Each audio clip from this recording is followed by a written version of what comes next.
SuperTalk Mississippi Media production. Have you been seriously injured? Mama Justice is here for you.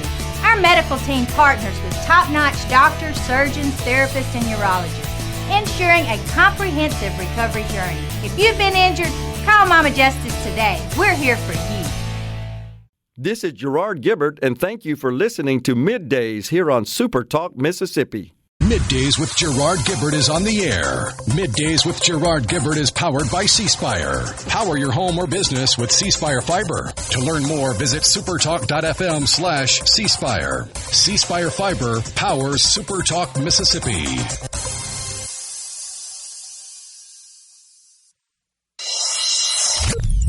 Get ready to go beyond the headlines and join a meaningful conversation with people from around the state. You're listening to MidDays with Gerard Gibert here on SuperTalk Mississippi.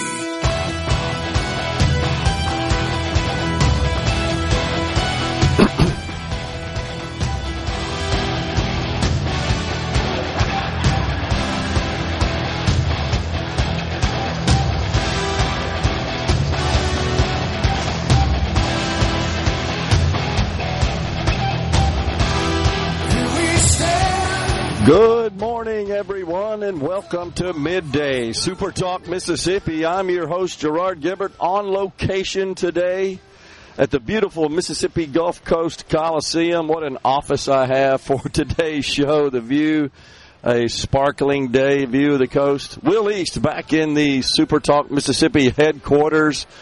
We've relocated the Element Well studio for the Mississippi Municipal League Annual Conference. We'll be guiding you through the middle of your day with facts, fodder, and fine music. Have a full slate of guests lined up for you today. We'll get it kicked off right now with Ricky Matthews. He's a SuperTalk Mississippi host of the Ricky Matthews Show, and also SuperTalk Mississippi Outdoors. Ricky, good to see you. Thanks for coming on. It's good to see you again, my friend. Well, this is a big event. Brings a lot of people to the coast, and everybody you talk to. I know you just had some great interviews, had your show broadcast live from the venue here. These folks get a lot out of this just from interacting with their peers that run these other cities and counties. Yeah, one of the points I made is I had a great hour-long conversation on my show recently with the House Speaker Jason White, and he talked about how when they did the tax reform bill, they were killing several birds with one stone. How important it was to have that communication with all these cities and counties and whatever.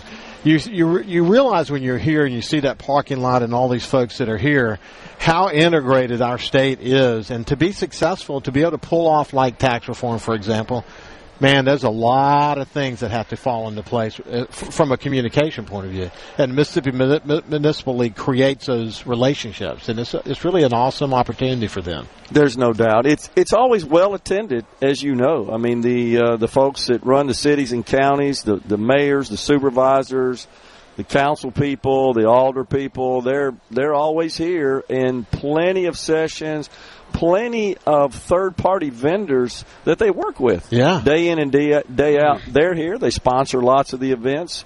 And it's just overall, it's a good setting. It's a good opportunity for them, again, to learn what is going on in the world of municipal level governance, and hopefully bring that information and that knowledge back to their respective cities and counties and improve the quality of life. It is. I mean, you think about it being a meeting, you think about it being this learning opportunity through these various learning opportunities they have. But Matt McDonald joined me on my show, and he said that this has become one of the largest trade shows that they do. They fill the entire building full of all these, as you pointed out, third-party vendors that they do business with. And so it's way bigger than just a meeting of the leaders across the state, but it's also a huge trade show to go along with it. So it's a big meeting. It's important. Well, cities, counties have a lot of needs, and there are a lot of vendors, third parties, that they contract with for those various products and services. And so this is a good place for them to invest a little money to be an exhibitor and have all their wares on display for the consumers, the procurement people, the decision makers to see all that. Yeah, it is. I had Fofo Gillich on, or the mayor of Biloxi, and then Bobby Cox, new mayor of Ocean Springs. Yeah. To see their warm relationship, we used to be competitive here on the coast of Mississippi. That's good, isn't it? It's so awesome. It's so good to see that. Yeah, it is really good. And then Jay from the mayor of Pascagoula pops up and says hello to the group, and you see the warmness there. Fofo's in the process of bringing all the mayors of coast of Mississippi together, and they share with each other. And Bobby being a new mayor, what a great opportunity for him to be able to tap into that. So, yeah, you get the sense that this creates tremendous conversations that are oftentimes informal and not part of their regular agenda. It's just them getting together and talking. And Mayor Gillich, Fofo Gillich, just told me he's on his way to Washington. He's still fighting FEMA issues. I know. It's unbelievable. I know. It's 20 years after Hurricane Katrina. 20 years. There's still infrastructure projects underway. He's mentioned 12 are still getting finished with 2 to go. 20 years after Hurricane Katrina, and still having to wrangle about the money after all this time. That's incredible. And it's he needs to be working on more important things, but he's got to address something that has been lagging for so long. You can't ignore that. No, you can't. I applaud him for investing the cycles in that. Shouldn't be that way. No, it shouldn't be that way. But, in the case of what was interesting about knowing what people say 20 years later, what is that all about? Yeah. It's when they go in and start digging up these old sewage lines that have been there forever, it's literally like an archaeological dig. And they hit stuff that causes them to have to stop and move on and do other things. But they're putting a much more modern infrastructure, whereas he points it out, gravity takes care of it, reducing the number of lift stations that they need. All these things are critical. And, 20 years after the storm, they're still dealing with it.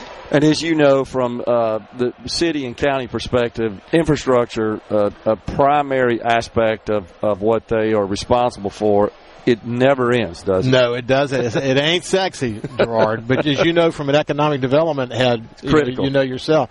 That's the thing that will get you the projects or not get you the project based on how aggressive you are there. So you have to invest. If you don't, you're in trouble. Yeah, and it's a chicken and egg. You got to invest to have the infrastructure to support the projects. You need the projects to bring the tax base up to pay for all that. It is. It's wild. But, man, are we getting some experience about that across the state now? Incredible. It's incredible. I mean, when you see what's happening in this state, it's exciting. We keep seeing these rankings one after another come out. Mississippi's on the map in a big way. I've always felt, Ricky, that and I know you have this same experience from your business background. We're a well-kept secret. We got to do a better job of telling the story. We are doing a better job, but we've been, I think, just kind of out of sight, out of mind for so long, and that creates a vacuum. And in that vacuum, you get these negative perceptions. Yeah, you do. And they're just wrong about our state. I'm actually finishing up a book now about hope, and it was spurred by my experience after Hurricane Katrina, but it's bigger than that. But there's actually a lesson in it that talks about the perceptions of Mississippi. Everybody who comes here, they're blown away with what they see once they get here. This is true of the average person who might come in and volunteer after a disaster, and it's true of some of these incredible investors that are investing in the state. Once they come here and see it for themselves, they say, my goodness, this is not what I expected. What's in the heart and soul of Mississippians is special. This is a really special place.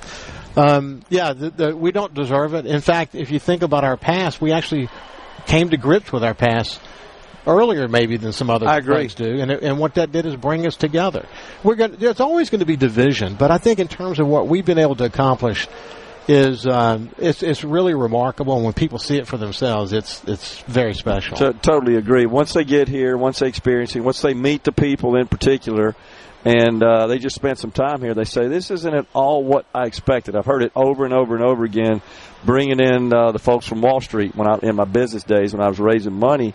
And I was always kind of be concerned before they got here about, what do they expect? Or are we going to let them down? Or are we going to exceed their expectations? Every single time we exceeded expectations. Well, you'd had the opportunity to do this as well, but in my career I had the chance to travel all across the United States with, corporate responsibilities across the United States.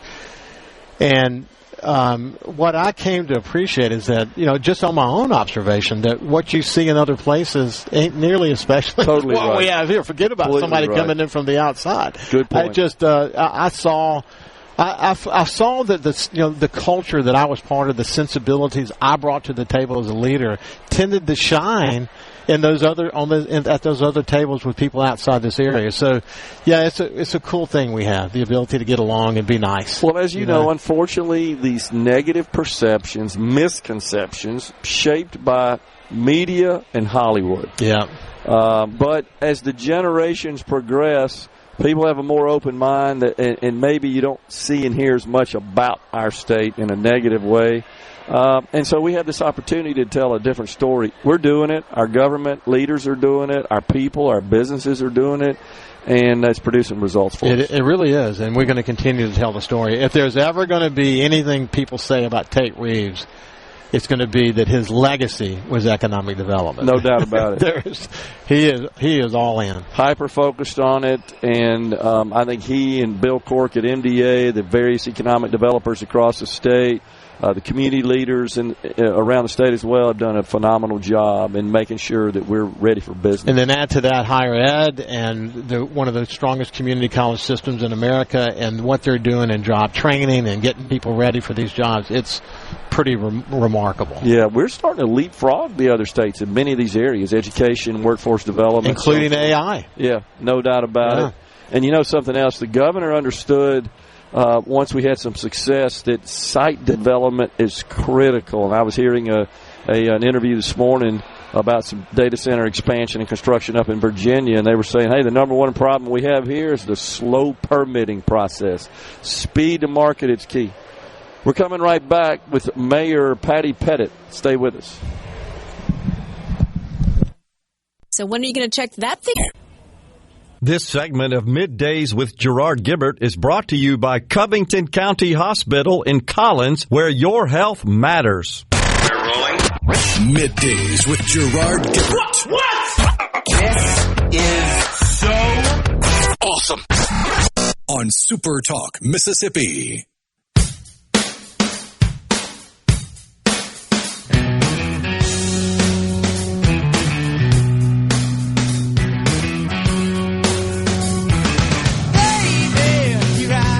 Welcome back, everyone. It's Middays from the Mississippi Gulf Coast. We're at the Mississippi Municipal League annual conference.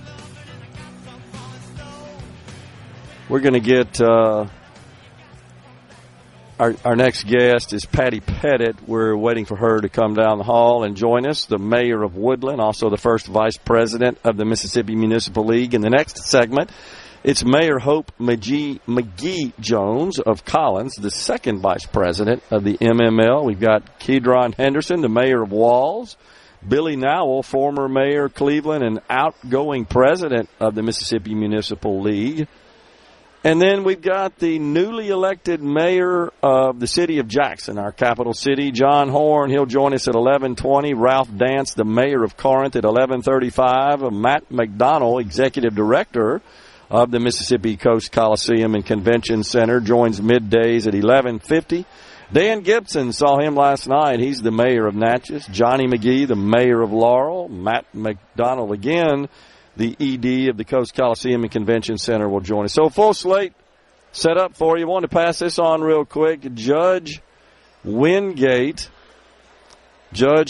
Wingate, U.S. District Judge, has heard a lawsuit and apparently has decided that the DEI law passed by the Mississippi legislature this past session is going to be blocked for right now. That, according to an ACLU, or as a result of an ACLU lawsuit filed against this state of Mississippi for this law. So we're pleased to welcome now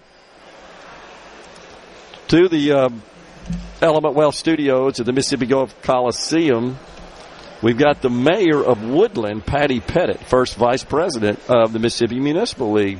Mayor, thanks for coming on. Well, thank you for inviting me. So what's been going on the last couple of days? Have you been attending sessions, talking to vendors, talking to some of your your contemporaries that run these other cities? Well, exactly. It's been a busy 2 or 3 days already, and I'm sure the next couple is going to be just as busy. What is your biggest takeaway, Mayor? How many times have you been to this event? 33. 33. That's Yes. incredible.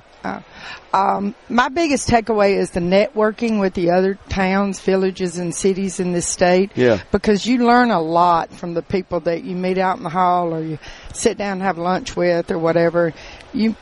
I'm from a tiny town in Mississippi, in North Mississippi, and we can't do what Brandon can do, but we can take a little midget of what they do and do something great in our town. What's the population of Woodland? We're less than 200. Less than 200. Yep, we're one of the smallest towns left in the state. But I'll give you an interesting fact. We are all female board. Okay. We have 3 aldermen. We got state law changed a few years ago to allow tiny towns to have only 3 aldermen. Okay. And so all of our aldermen are female. Okay. But more interesting is that every business is run and owned by female in the town of Woodland. Well, that's awesome. It's a lot of woman power. All right, so do you have a police department? We do not. It's governed by the county? County takes care of our police. And what's the county? Chickasaw. It's Chickasaw Yeah. County. Okay. So, but we do have the largest furniture store in the state of Mississippi by square foot there, Woodland Furniture. And we have a great nurse practitioner. We have a wonderful mobile home. And we have the best Woodland Dollar General that anybody has. So we are a wonderful little town where everybody gets along. Everybody knows everybody. Their dogs or cats or kids, you know. So it's just a great slice of Mississippi.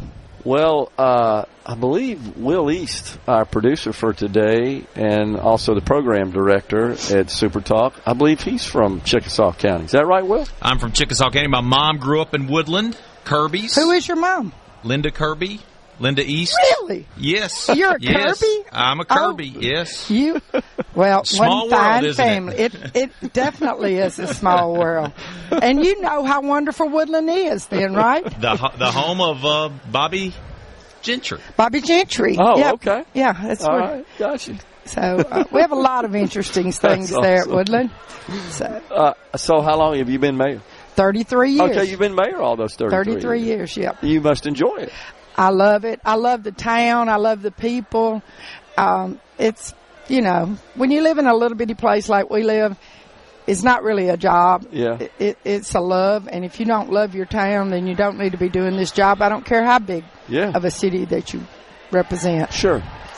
So what are some of the challenges that you're facing in Woodland, and how do those differ perhaps from some of these other larger cities?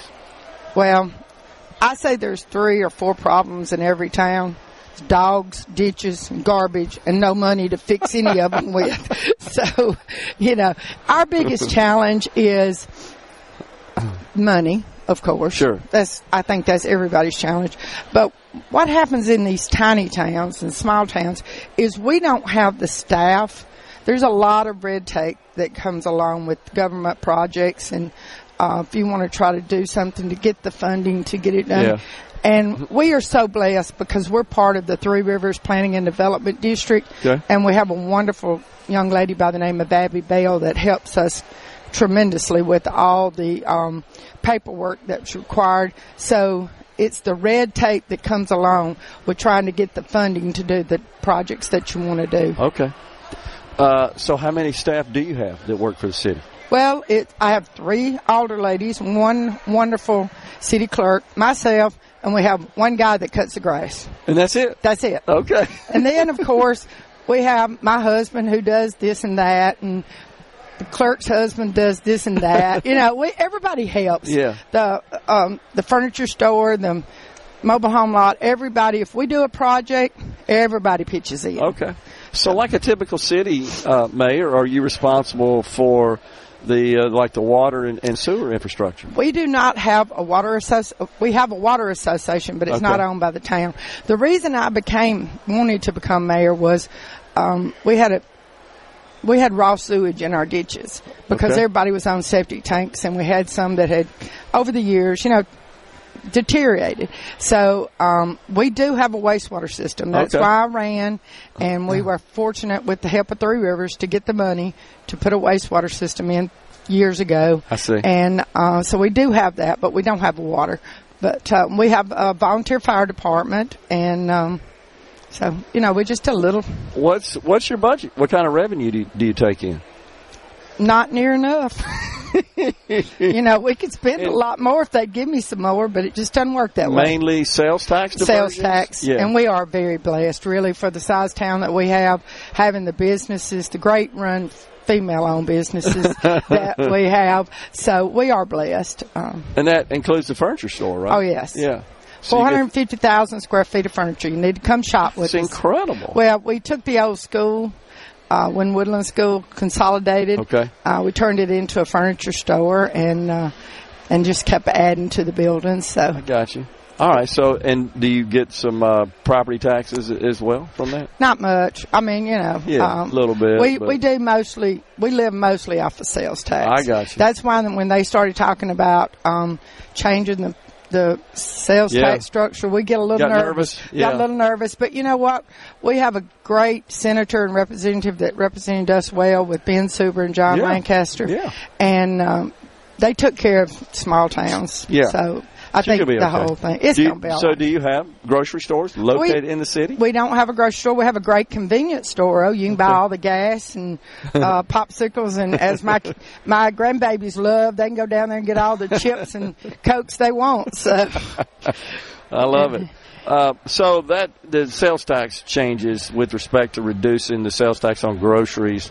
Of course, that's the loss of that revenue, the diversion of revenue to the cities was covered by the state, but that really doesn't affect you. It's not going to affect us now. Well, you don't think it does, but on doing away with it, if the convenience store, that would have went way down if the state hadn't have fixed it. Some of those would have been eligible for the reduced. Yes, a lot of it. A lot of stuff that's sold at Dollar General would have been eligible. Okay, that makes sense. And like we call that our Woodland Mall. So I got you. Good. So what are your plans for the future with respect to the town? Is it a town? It is a town. Is it a town, a city, a village? We're technically a village, but we call ourselves a town. Okay. Our motto is the little town that can. Okay. We just finished a there's Bobby Gentry. Yeah. We just got a playground in honor of my mother, who was an alderman there, and it's fantastic. But now we are trying to get community center and bathrooms to go along with it.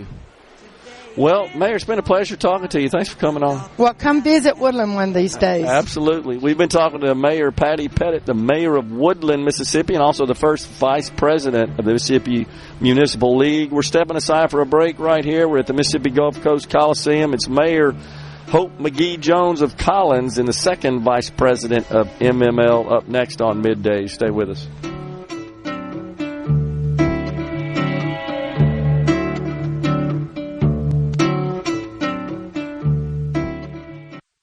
From the Seabrook Paint. Attention, adoring fans! It's time for Middays with Gerard Gibert on SuperTalk Mississippi.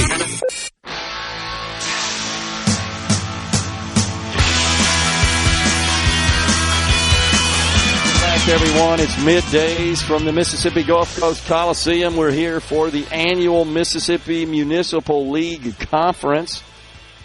Just wanted to pass on something we talked about in the last segment. This lawsuit filed by the ACLU against Mississippi's new anti-DEI law alleges that the law was passed, which was passed in the last session, the 2025 session, violates the First and 14th Amendments of the Constitution.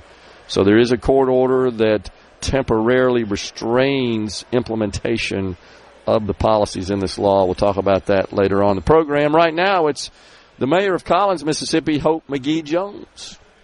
Hey. Put your mic up there, Mayor. Yep, we got it. Also the second vice president of the Mississippi Municipal League. Mayor, good to see you again. Last time I think we talked, we were in your town. In my city. In your city, yes, in my city, Collins, Mississippi.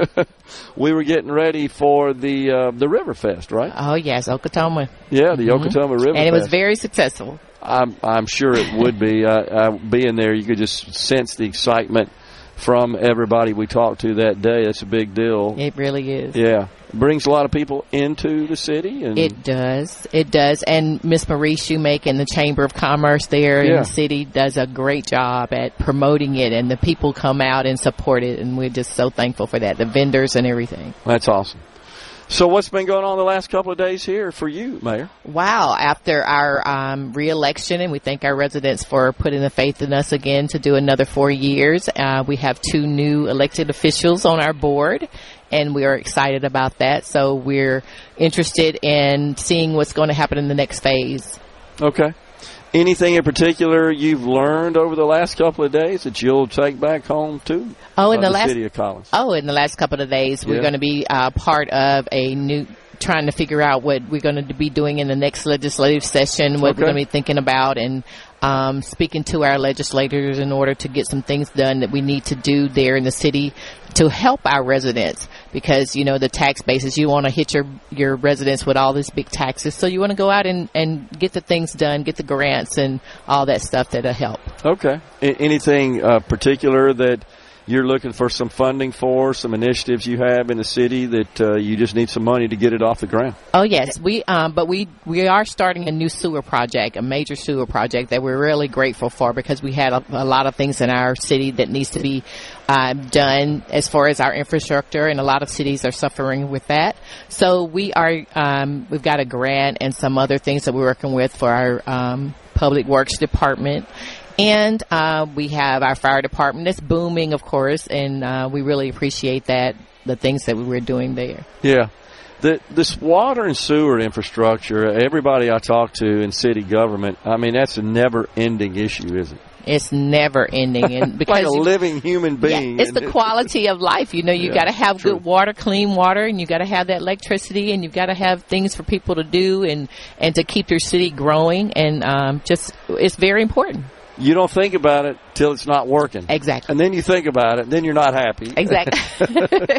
Exactly. But we want to keep our people happy. We want to keep them their quality of life great. Sure. So from a legislative perspective, you were talking about that. Anything in particular that you're going to be advocating for in the next legislative session? Well, we just want the cities to be made whole. we're doing things with the sales tax, the grocery tax, the income tax, and we just want to make sure that the cities are and our individuals and our residents there are made whole. Yeah. So we have confidence in our legislators that are in Jackson that are making those decisions. We have confidence in them that they will be looking to do things in order to keep us safe. Okay. Well, you've got, of course, the tax base of sales tax diversions. Is that coming in line with budget at this point? Well, we will see, because we know we've got the grocery tax reduction and things like that. We're going to see in the next couple of months on what that looks like, and we'll revisit that once we see what's going on with it. So it'll be like October, if we really get a good picture of what that's doing to our city. But you're getting made whole by the state, right? We'll see. Yeah. You just wanted to get all the numbers in and make sure we want to make sure that the formula works for us. I understand. Mm-hmm. All right. Property taxes, is that a significant component of your revenue as well, or is it mostly sales tax diversion? Both. Yeah. Both. It all works together, and we try to pool the monies and try to do the best we can for our residents in order to keep that tax base really low. But we know that we have to provide a service as well, and the service has to pay for itself. So we do a good job at looking at it, putting down and seeing the numbers, what's going here, what's going there, and trying to adjust in order to make it work out. How many employees in the city? Wow. Roughly, we have maybe 100, in that range, and we're trying to keep that way. We've got a full-time fire department now that's open 24/7, but it's manned 24/7. Yeah. So we're excited about that as well. Police department? Yeah. Oh, yeah. The police department right now, I think we have one opening. Of course, you always want more, because we want to keep your community safe. Sure. But we have to stay within budgetary means. Okay. And right now, I think we're one officer down from being fully staffed in that department. Okay. Public Works, Parks and Rec. Public Works. We have a, good turnover there, but our public work director, he does a great job. And our people that work, our public work employees, they care about our cities, and they're doing the best that they can. And we're keeping them hydrated from all this heat and making sure that they stay safe as well as they do their jobs. Absolutely. So that sounds like a pretty decent organization to manage with 100 folks there. It really is. It really is. And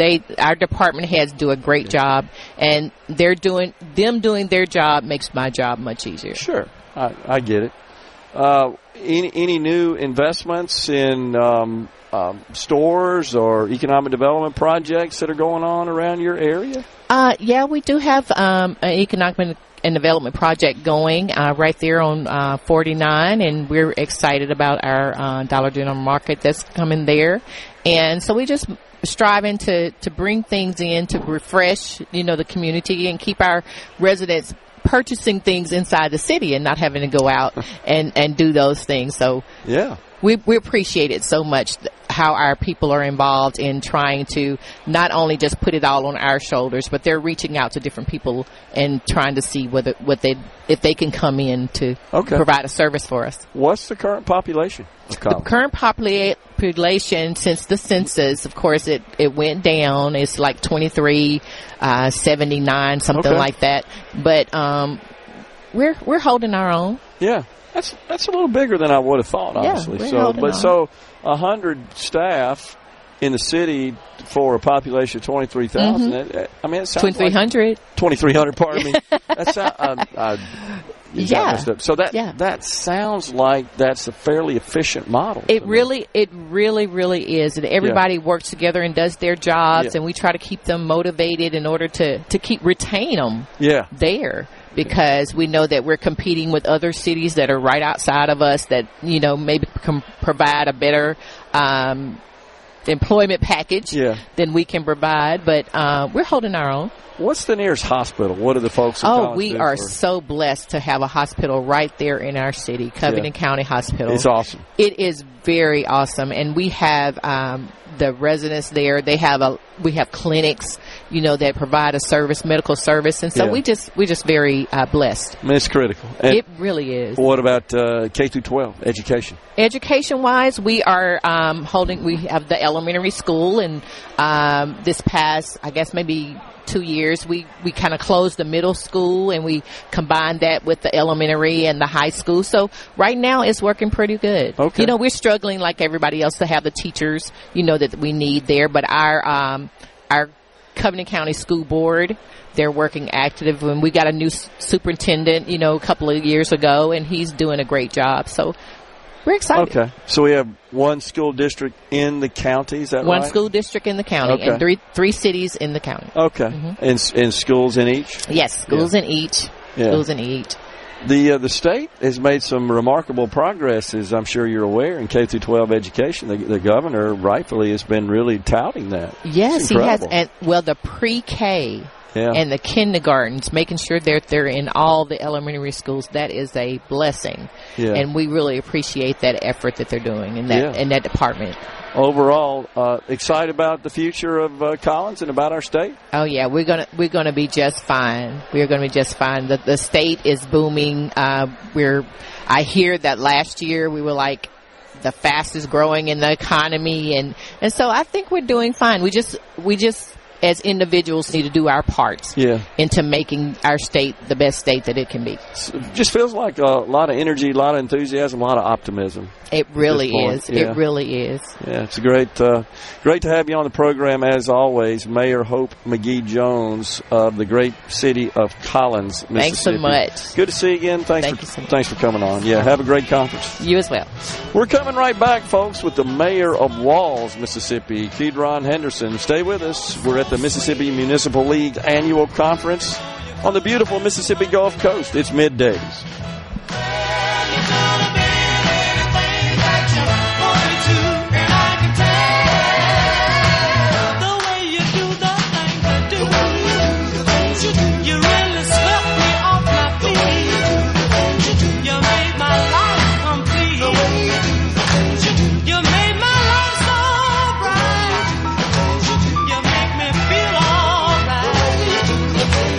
You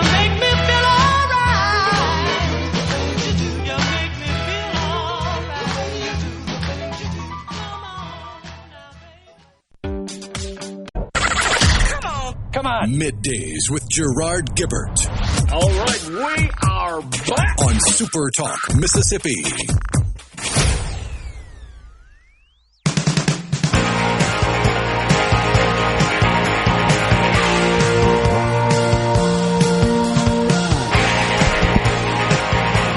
Welcome back, everyone. It's Middays today from the beautiful Mississippi Gulf Coast. What a view I have here from the foyer of the Gulf Coast Coliseum. I can see the Gulf of America just off to my right.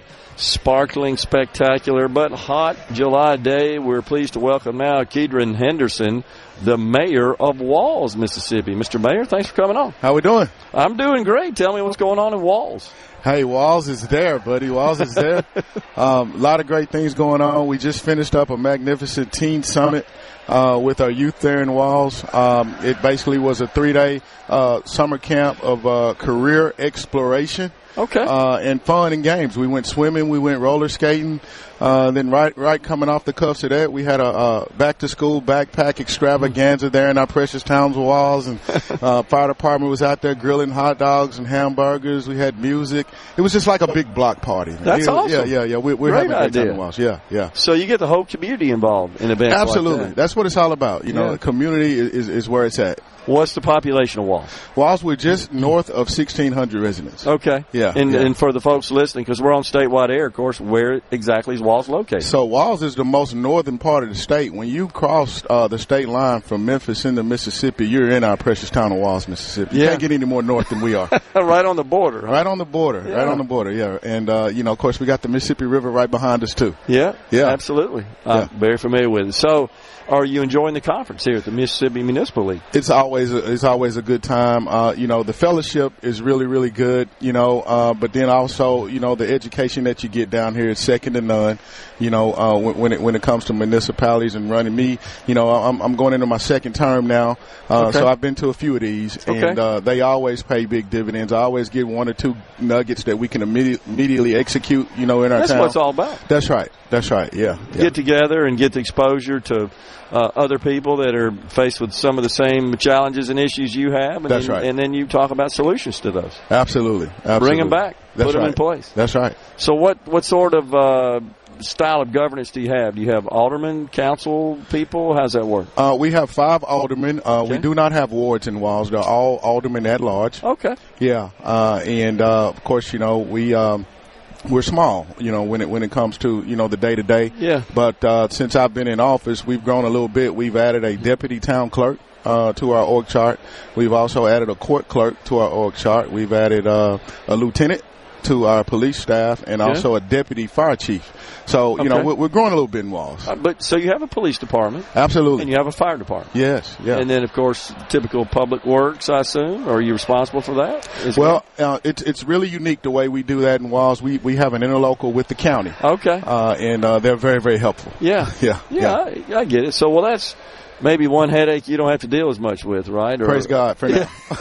Because, I bring that up with everybody we talk to at the city and county level because it's just such a huge issue. And we're, as you well know, we're at a point where a lot of this infrastructure that's under our feet was installed decades ago. Yeah. And it's in need of upgrade, modernization. Oh, absolutely. And then, just a few weeks ago, we were hit with a series of rough storms in DeSoto County. Yeah. And so our good folks at the county level have been working very, very diligently, and in some cases around the clock, and we still have the cleanup operations going on even as we sit here today. Yeah.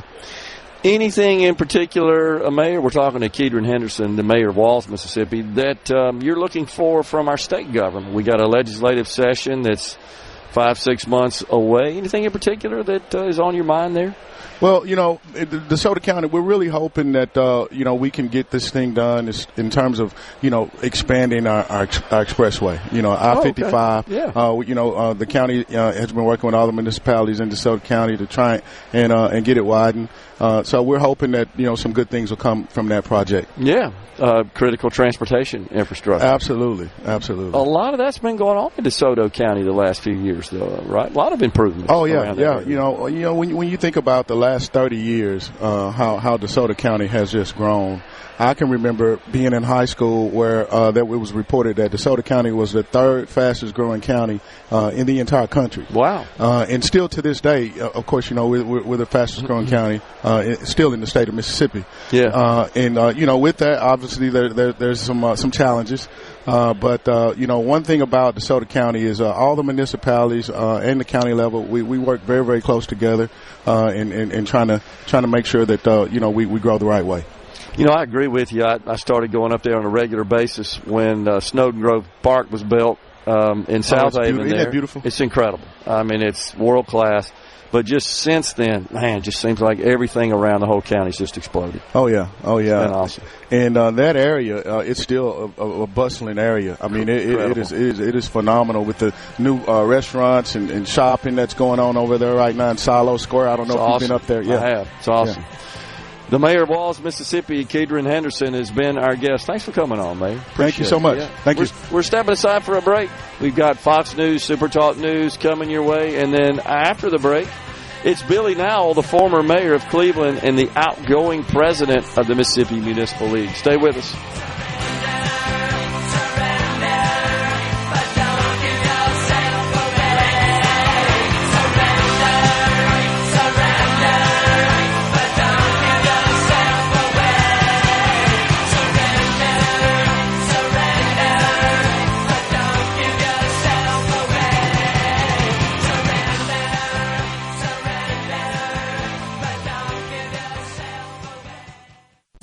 Of Middays with Gerard Gibert is brought to you by the Mississippi Business Journal. Visit msbusinessjournal.com. Scott Coopwood, publisher and president.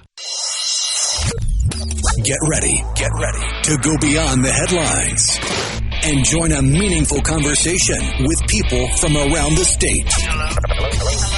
You're listening to Middays with Gerard Gibert here on SuperTalk Mississippi.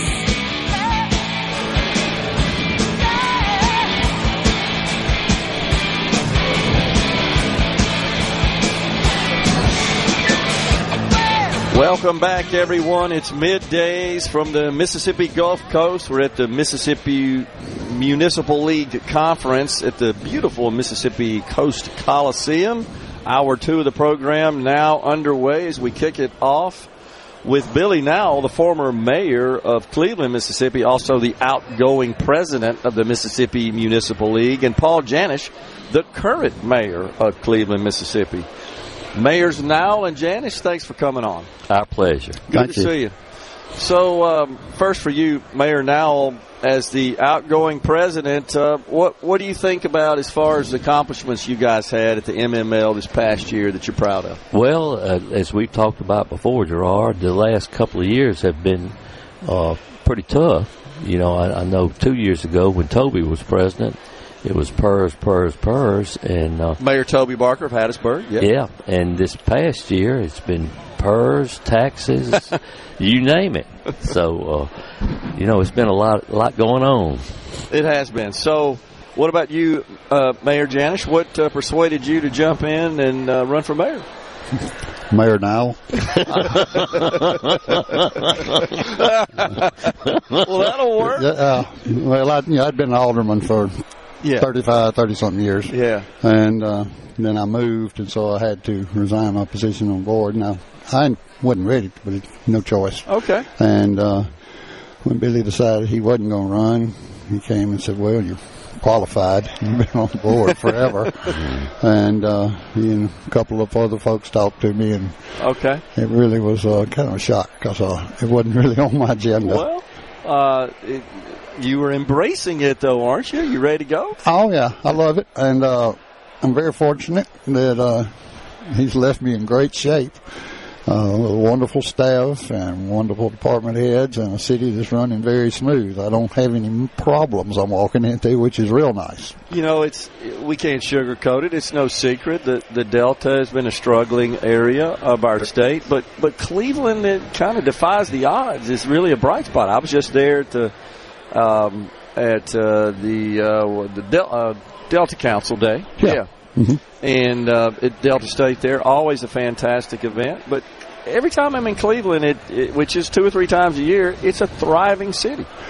Cleveland's doing very well, I guess, compared to some of the Delta cities. I mean, they're doing good, but our tourism is what is really helping us along, and the Grammy Museum is a big part of that. Yeah, it's awesome. Yeah, all the boats on the river coming in, bringing them all over to the Grammy Museum and downtown, and the Railroad Museum. We have a great girl running it. Yeah. She's coming up with all sorts of activities for the kids and everything, which brings folks and gives them a little bit of all age groups something to do. Yeah. And Delta State seems to be turning the corner a bit as well, right? Delta State's coming back around. It's they had a large loss of student population, but it's coming back up, and now the aviation departments they have and the DMI and the specialty schools they have is where it seems to where it's really growing, and that's a great thing. So, Mayor, now you're not going anywhere, though. If Mayor Janish calls on you, you're going to help him, aren't you? I certainly am. In fact, he's already told me 2 or 3 things I was going to do. So I look forward to helping in any way I can. Well, it's great that you've got a transition like this, because there's a lot of experience and knowledge, and I know you understood a lot of that as well, Mayor Janish, as alderman, but still there's some things that flow through the mayor's office that maybe even the aldermen aren't aware of. Most definitely. It's Billy and I are longtime friends. Yeah. And he just lives around the corner, so so I told him, you may be leaving, but I know where you live. And it's great to be able to pick up the phone and call somebody like Billy. That some people may have a mayor that, and when he's gone, he may retire and move somewhere, but he's going to be right there. I know that. Mayor, now serving as mayor and president of the Mississippi Municipal League, that kept your days pretty full, didn't it? It kept them really full, and really both are kind of bittersweet to me at the moment. I tell you what, if I didn't feel so good about the person that went in as mayor, my great friend Paul Janis, I would have a lot of hesitation, but I feel in good hands in the city of Cleveland. I really feel good about MML. I've met a lot of great friends from all over the state, and in fact, one couple that we're friends with, a mayor that's retiring, we're going on a cruise with the next month. So we're starting off retirement in the right way. That's awesome. Well, the news, Mayor Janish, has been pretty good about Mississippi of late. You've seen the governor certainly has been promoting and touting much of our success in K through 12 and in economic development. He's obviously had as a top priority elimination of the state's income tax. That's been done. The state is really going through some pretty good times right now. Everything seems to be going real well for the state. As you said, tax revenues are up, cutting taxes, and education reports are all great. Everybody's always talked bad about Mississippi, but most of them have never been here that do. Right. They've never seen what's actually happening in Mississippi. But, the press is real quick to play up the bad things. They don't play up the good things. I totally agree. Well, Ricky Matthews, the host of the Ricky Matthews Show and SuperTalk Mississippi Outdoors, was on with me in the first segment, and we were talking about that there are a lot of misconceptions about our state, but once people come here, they fall in love with it. They certainly appreciate and fall in love with the people, because you won't find more gracious and more humble and just friendlier people anywhere in the country. There's no doubt. Southern hospitality really does exist, whether people want to believe it or not. But the people of Mississippi, they'll give you the shirt off their back if they can. They will step in and help, and we see it when disasters or just personal experiences that are bad. And we had a bad one not long ago in Cleveland, and when the outpouring of the town was just unbelievable that came out to support. Mayor, now you got a lot accomplished during your terms as mayor, and of course I'm sure, like anyone that exits office, maybe you had some projects you were working on that are yet to be finished, and those will be transitioned to Mayor Janish as the new mayor. Anything there you wanted to talk about? Well, I'm glad to hear him say that I'm not leaving him with many problems, because I chose to watch. I guess I thought I wasn't going to watch the first meeting or anything, but I joined him in the first meeting, and for some reason we hear about streets, and we're really proud of the work we're doing on streets and all, but I don't have any major problems to pass on. But we do have our daily problems that don't exist forever. Well, we wouldn't need you if there weren't any problems. Problems Right. what keep them in business. Correct. Anything in particular, Mayor Janish, that you're talking to your legislative representation about that you feel like the city or cities in general need? It's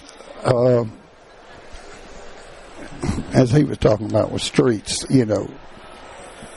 Small town. And the cost of construction and repairs for concrete streets and stuff. We can't do it so much a year because his budget just doesn't allow it. Yeah. I would like to see us get some more help through the state to help with paving and to fix streets. Like I say, our streets are in good shape, but there's always work that's got to be done on them. And with a small town limited budget, what are we doing? $1 million worth a year now, Billy, about? Is that correct? Yeah. $1 million doesn't go a long way with concrete and excavation and redoing. It doesn't. I'd like to be, if we could do twice that much a year, would be great. But our budget won't allow for that amount. From a revenue mix perspective, does the city rely mostly on sales tax diversions? Or is it I would say so. Tax, mostly sales tax diversions? Sales I would suspect tax. so with the big retail presence you guys have. I would like to comment on the retail element, but because our downtown is first class. Awesome. It has high-end stores, and we have friends coming from all over, and they say, golly, this is as good as shopping it's great. As you ever want to see. And, of course, this goes back to Mayor Janice as well. He started the big Christmas tree in honor of his mother, which kind of turned over to be 50 Nights of Lights, which is great event. Our downtown people tell us every Christmas is the best Christmas they've ever had. So we're proud. And another fellow in Paul's hat is he is a real entrepreneur, and when it comes to doing something for Cleveland, he's the first in line to do it. That's awesome. Well, we always enjoy doing the show there. What a great setting that is, up on the second floor with a big tree on the median in the background. Downtown is really awesome. So, former Mayor Billy Nowell of Cleveland and current Mayor Paul Janish of Cleveland have been our guests. Thanks for coming on, gentlemen. Appreciate it. Thank you. Appreciate it. Have a good conference. Folks, we're stepping aside for a break right now at the Mississippi Municipal League Annual Conference. Up next, it's the newly elected mayor of Jackson, Mississippi, John Horn. Stay with us.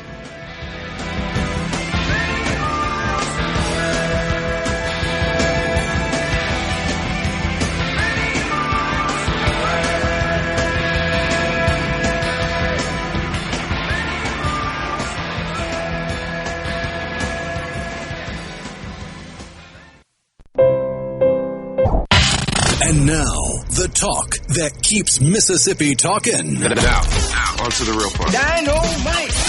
On SuperTalk Mississippi. If I don't love you, baby, grits ain't grocery, eggs ain't poultry, and Mona Lisa was a man.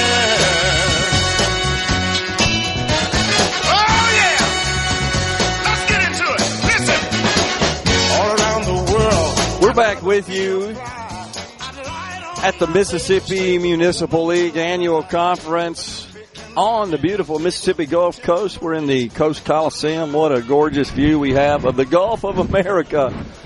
Off to my right, to the south, we're set up here in the foyer of the Coast Coliseum. We're pleased to welcome now the newly elected mayor of the capital city of Jackson, Mississippi, Mayor John Horn. Good to see you, Mr. Mayor. Thanks for coming on. It's good to be here. How you doing? I'm doing great. So, have you been to this conference before? I've been here, it was maybe 12, 13 years ago when I was last here. In a different capacity, though, In a different capacity. And, there are a lot of my former Senate colleagues. I see Billy Knowles walking down, the mayor of Cleveland, Mississippi, who's been like an institution for us over the years. Yes. And the outgoing president of the Mississippi Municipal League. So, done a great job. We were just talking, Mayor, Cleveland, Mississippi, kind of defies the rest of the Delta. There's no secret. It always has. It's incredible. It always has. Yeah. And, in 1934, Governor, I think Hugh White, came up with the BAWI, the Balanced Agriculture with Industry Program, which created industrial revenue bonds in the United States. Okay, I didn't know that. It originated in Mississippi, and the whole idea about doing IRBs, revenue bonds, to fund development projects originated in the state of Mississippi. And Clarksdale has probably used that program better than most other cities in the Delta over the years. I didn't know that. That's interesting. And so it's an industrial and manufacturing hub in the Delta. Yeah. As you say, that defies the rest of the Delta. Yeah. Well, every time I go to Cleveland, it's such a joy. It's a fascinating city. So much history, rich history. Really does exemplify the history of the state of Mississippi. And if Cleveland were to take a page from Greenwood on this Main Street program and downtown program, in Greenwood they've really brought their downtown area back. No doubt. Cleveland's downtown still needs a little development, but the industrial base that exists in Cleveland is better than any other place in the Delta. Agree. Let's talk about the city of Jackson, Mississippi. Yeah. You're newly sworn in. You're off to the races, getting down to work. What are you sort of focused on right now, early on? Budget. We've got to get our budget lined up for the fiscal year 2026, and we've got to have it nailed down by September 15th. So we're doing a lot of budget hearings with our departments, trying to figure out how we're going to fund a lot of the priorities that we've set. Public safety being at the head of the list. Blight elimination is not far behind. We've got to clean up Jackson and put it in a position where it's ready for development. And blight elimination is one of the main things that we've got to tackle. We've already identified about $4 million for blight elimination in our existing budget. But going forward into the new budget year, we've got to find a whole lot more than $4 million to really make a dent in blight elimination. Then we've got to look at what we're going to do to get ourselves ready for development, and that involves creating some opportunity zones. And opportunity zones, the federal opportunity zones, we got 9 of them in Jackson. Yeah. And in the big, beautiful bill, not only were opportunity zones reauthorized, but they were made permanent in the federal budget. And so we got to figure out how we can leverage the 9 opportunity zones we have in Jackson to be able to spur development, but we can't do the whole city, but there's some corridors like Highway 18, Highway 80, I-55. We've got to put those areas on steroids in terms of development. Okay, so when you talk about eliminating blight, Mayor, what specifically are you describing? What activities would this entail? Well, just general cleanup, Gerard. Okay. We've got a lot of overgrowth and right of ways that aren't being maintained, but overgrowth in neighborhoods where it looks like the jungle is taking over certain neighborhoods. They're burnout structures, they're dilapidated structures, they're structures that are off the tax rolls. So tax forfeited property is how we're going to either tear them down if they're no longer functional, or how we're going to repurpose them is a big deal. But trash, the unkemptness of certain parts of Jackson have got to be eliminated if we expect that we're going to have some development to come back into those areas. Well, I would agree, and I got to tell you, I didn't see much effort or much focus on just, as you say, cleaning up the city over the last several years. It's just been neglected. Well, it's been a growing problem that has consumed a lot of administrations. It's not just the last couple of terms. Over the last 16, 20 years, we've seen a lot of that happen, and now there are parts of Jackson that look like a bomb's been dropped in those areas, and if we're going to try to spur development, we got to look like we're ready for development. Yeah, there's some areas of town that are not ready for development. Obviously, as you indicated, you need a lot of money for that. Are there ways, perhaps, Mayor, to tap the private sector to help fund some of this work? Well, number one, we are going to be trying to put together a corporate roundtable that would help us fund some of the things that government can't do. As I say, we've been able to identify some funds that are in the budget. Our fund balance, which is money that we've got, we'll have left over from the end of the fiscal year, will be used for some blight elimination. We've got some community development block grant monies that we've identified. But what we think we really have to do is call on the average citizen in Jackson to take part in this. If you have some stuff in your own yard, we're going to ask you to deal with that and to participate by cleaning up your own place. But if there's somebody next door or 2 doors down that are struggling somehow, we're going to ask citizens to take it upon themselves to clean up their own neighborhoods, their own streets. And then, as I say, the corporate community with the corporate roundtable will be looking at some stuff along those lines. And then there's the federal government. We got a couple of minutes left. Talk about your strategy to address the crime problem in the city. You talked about this a lot during the campaign trail. Yeah. So last week we began, and I guess it's okay to mention it now because it's underway. But we started some crime sweeps, roadblocks, to get at some hotspot areas that we know there's a problem with criminality. Okay. And we made well over 200 gave out over 200 citations over a 4-day period. We made 25 or so arrests of and you had some bad folks off the streets. We also were able to just send the word out, and social media picked up on it. Actually, it becomes a deterrent. JPD's out there, y'all be careful. Don't go over here. Don't go. So as long as when folks start talking like that, we think that's a deterrent to criminal activity. So this is the start of, and we're going to be releasing the specific stats on those at the end of this week.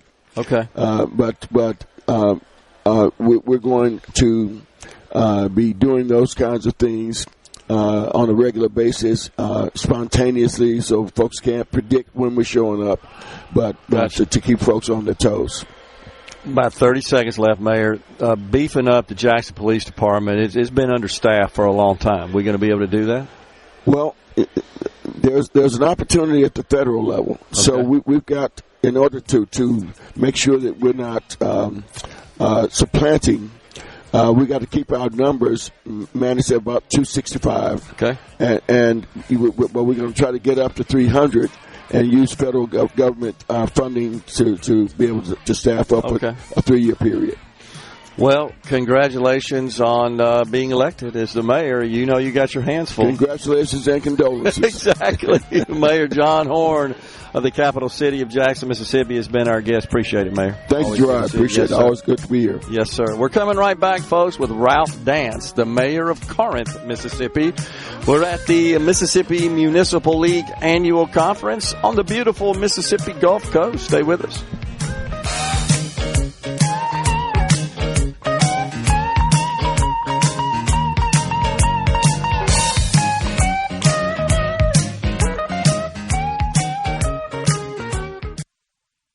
From the SuperTalk.fm, Gerard Gibert. It is on SuperTalk Mississippi.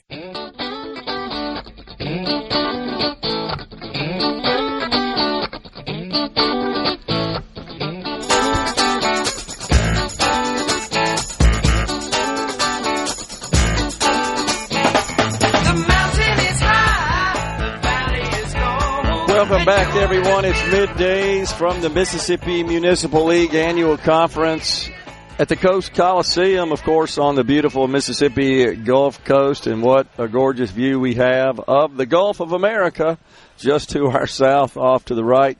But right now, it's Ralph Dance. He's the mayor of Corinth, Mississippi. Mr. Mayor, thanks for coming on. Well, thank you for having me. All right, tell us what's going on in Corinth these days. Oh, Corinth's great. We've got several new projects going. We have some new bridge being built. We've got some road work being done. Pavers are in town, so we're excited. Some sewer work being done, about a $2.5 million project, but we're doing great. Roads, bridges, water, and sewer, that's a big part of it, isn't Absolutely. it? Every day, every day. Well, you can't have a quality of life. You can't have a thriving economy without the critical infrastructure. Absolutely. If you don't keep the roads paved, people aren't coming. Yeah. We got to keep the city beautiful. We work hard every day trying to make sure our city is shining. Sure. Well, what do you think about the conference? How many times have you been? This is my third conference. Okay. I've enjoyed every bit of it. It's a lot of new faces this year. But getting to connect with some old folks that I've been here with the last 3 years and getting to network with them, it's just great. The classes here, MML does a fantastic job. I've attended conferences all over the state of Mississippi in law enforcement, but when I got into MML, they just go to a different level. That's what I hear from everybody. They truly enjoy the sessions, the presentations. Of course, you got lots of vendor partners that cities and counties work with on a regular basis, and they're all here, and often they'll be showing new solutions to current problems that folks will take back and implement in their cities and towns. Absolutely. My first year here, I learned so much that first time about the law, especially how to conduct the meetings and different things like that. But not only that, it's just the networking with all the mayors that have been here for years and being able to ask questions and being able to take back what they're doing and implementing it. Yeah. Because, when you get into this job, you don't just get all this knowledge zapped into your head. You think you would, but and I've been with the city going on 36 years, so I had a little bit more insight than most, being the past police chief and working with the city for so long. Yeah. But still, when you sit in that chair, it's totally different. Yeah. Oh, absolutely. Well, if you can learn from others that have addressed some of these issues and challenges and figured out a way to conquer it, what sometimes you may learn is what not to do. That's because exactly they'll share right. with you, yeah, we tried that didn't work well. Absolutely. Well, there's no reason to try to reinvent the wheel. Just ask around. Somebody's already addressed that problem and come up with a solution. So you don't have to sit there and beat your head against the wall trying to figure it out. Just ask someone. The needs are fairly common. That's right. Yes, sir. So, yes, sir. What's the population these days of Corinth? We're at a little 14.7, something like that. Okay. I mean, it feels like 20,000 to me, just to be honest with you. Our daytime population gets on up there. There's some skepticism about how big it is, but the daytime population jumps up there, I think, a little over 20,000 people coming into work. But we've got a great community. Corinth is a great place to live. We're right there centrally located. We're just down the road in Tupelo, Florence, Memphis. So, living there, it's a cost-effective city. We're not more than one of the higher dollar cities, but it's just great. Yeah. And you've got all the elements of a great community, do you not, Mayor? You've got great schools, great health care, infrastructure. Absolutely. Our hospital is second to none. The Corinth school system is top-rated every year. They're growing. The county school systems are great. They're A-rated. We've got a great community, and it falls back on all of our people. I mean, the people that grew up there and lived there all their lives, and they're just great. Corinth is a great place to live. Yeah. And are there any sort of economic development projects or new investments being made in the area? We do have some stuff on the hook. I hope that will come to light pretty soon. Our alliance is working hard on some industry, and I think that's hopefully in the next year or two we're going to see some of that take effect. We've had a couple of new industries with Mission Forest took off a couple of years ago that the Alliance was able to land, and it's doing great. We've had a couple of expansions, Kimberly Clark, Caterpillar, different places like that. Those are our root businesses, have been there long. Toll Brothers, some of those places have just been there for so long, and they keep us grounded and they keep us going, and we love them, all of them. Yeah. What about any legislative priorities, Mayor Ralph Dance of Corinth, that you guys are in need of, that you're talking to your delegation about? Well, we talked about this at our last meeting, which our sales tax comes in. We're around $8 million a year in sales tax, which is not a lot, but it keeps our police and fire going. We're starting to see a little drop in that, and what's concerning is it's dropping because online sales are starting to pick up. And so our use tax, which is we get back as use tax from the online sales, continuing to grow. But it's kind of locked us in that we can only use it for roads and bridges repair. We can't use it for salaries. Well, it's kind of hand tying us a little bit because we're seeing that sales tax go down, this one going up, and so that's you're getting the revenue, but it's limited on how you use it. Exactly, and it's kind of concerning. Maybe not now, but I see in the next 4 to 5, 6, 8 years that you're going to see that sales tax drop because more online sales are happening. Sure, and so when that happens, we got to start trying to figure out how we're going to pay police and fire. Well, is that something the legislature should think about changing? Absolutely. I think they should look at it and maybe give us a little more latitude on how we can spend that use tax, maybe to make up some salaries in different places. If not, down the road, we're going to see some issues with that. Okay. Yeah, I haven't heard that, but that makes perfect sense because of the restriction on the use of those monies. Right. Do you receive more of your revenue from sales tax diversions or ad valorem taxes? Sales tax diversions is real good. Ad valorem is fair. Which most of our property tax and all go to our school system. Yeah. They're getting 65-70%. But we do all right. But that after we get through paying police and fire out of that sales tax, we got about 5% that we can put back into the general fund to help fund everything else, which is not much.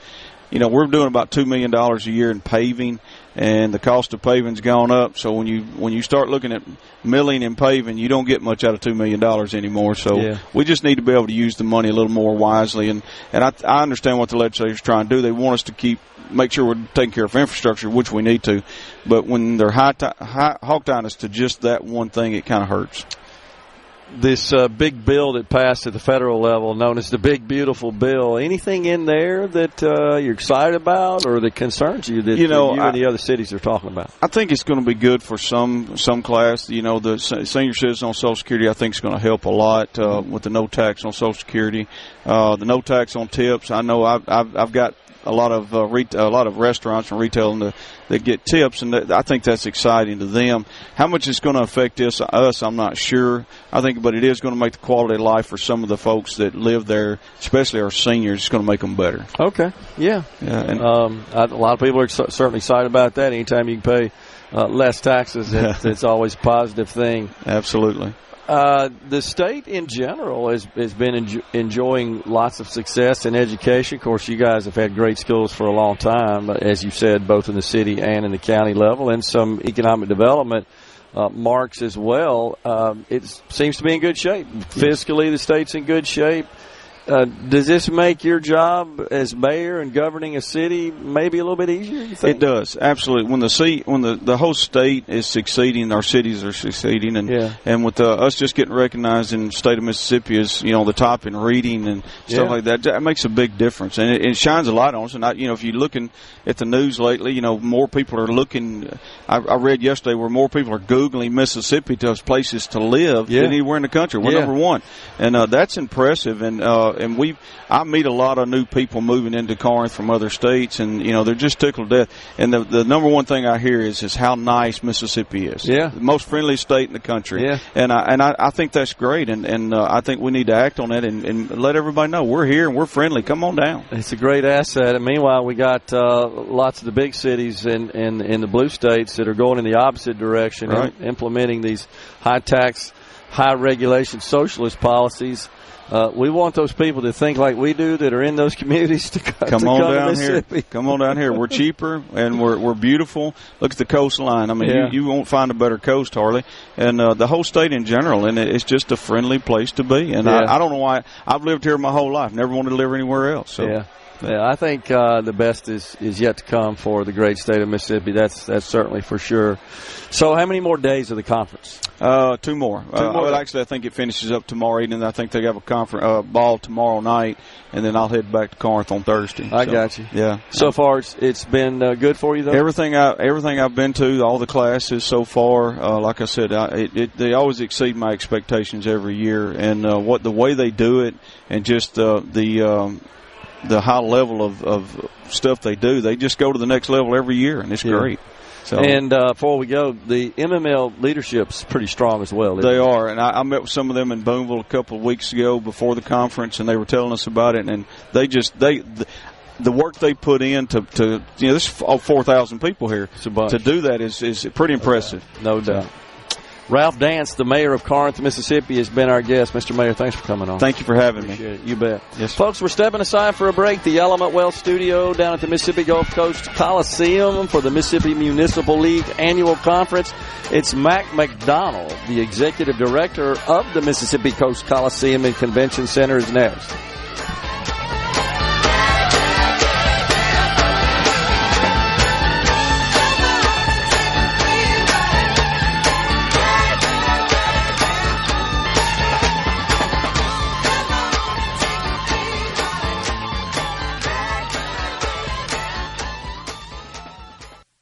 Up of Mississippi. You know what that means.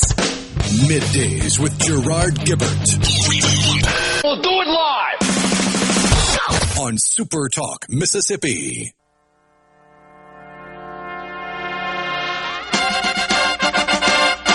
What goes up must come down. Spinning wheel, got to go round.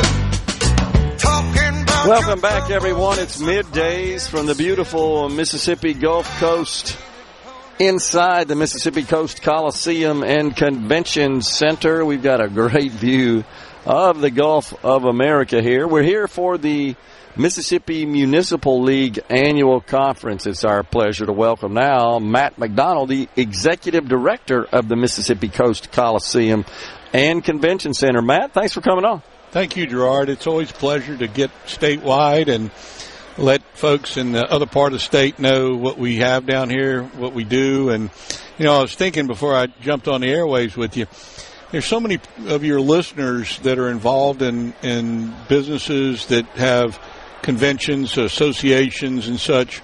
And this is a wonderful place to hold a meeting, whether it's a statewide meeting, it's a regional meeting, because of not just the quality of the facilities here, but everything that we have to offer on the coast.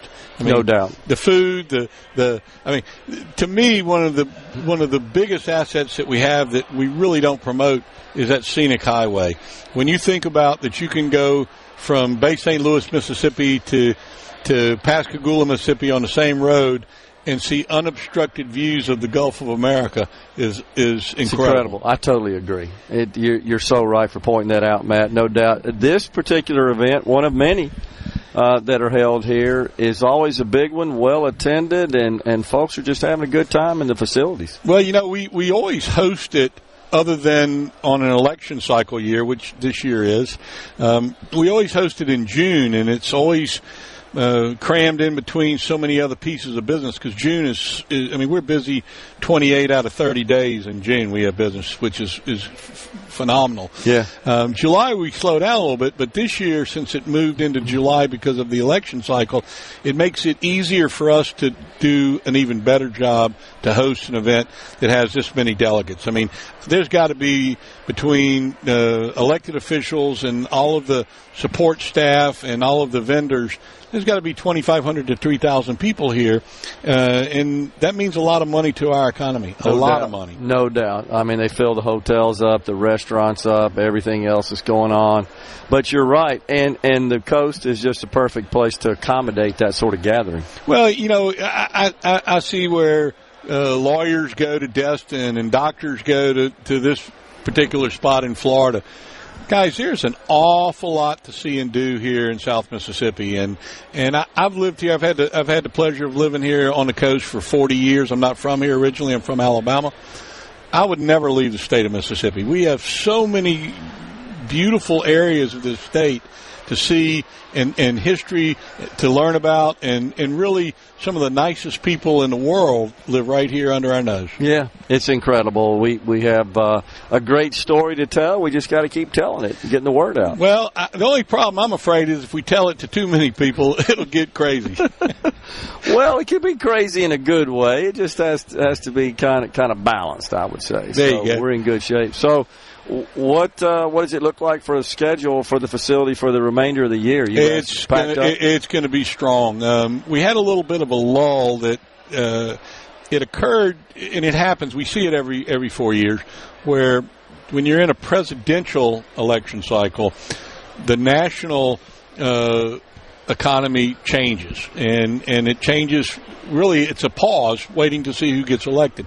And it works the same way in the entertainment industry, where a lot of these artists that are planning tours, they may want to wait to see who the president's going to be, to see what the policies are going to be. I see. Because the amount of money that it takes to put these shows on the road for an extended period of time is big. It's a lot of money involved, and they don't want to guess wrong. And so we experienced a slight slowdown in the first and second quarter. But now, with the month of June that we're busy this month. From August till the end of December, we have 14 shows. Wow. That are going to play in that big round building. That's awesome. Well, you had a busy year last year, didn't you? Last year was a record year. That's what I thought. Yeah, last year was a record year, and it's really amazing to me. We're dealing with a 48-year-old facility, and yeah, it's old, but we keep it nice, and we try to keep it updated, and we add some modern touches to it here and there when we can afford to. We don't get any funding from any source, the state, the county, or the city. We have to generate it through the events that we do in order to be able to afford to make those improvements. But we're able to keep the building up. But once again, the market is a good market, okay? They support the events that come here.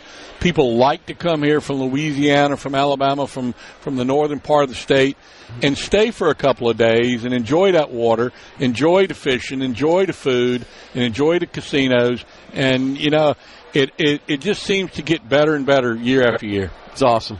Matt McDonald, Executive Director of the Mississippi Coast Coliseum and Convention Center. Matt, good to see you. Thanks for coming on. We're going to talk one more time. Thank you, sir. I'll see you in an hour. Yep.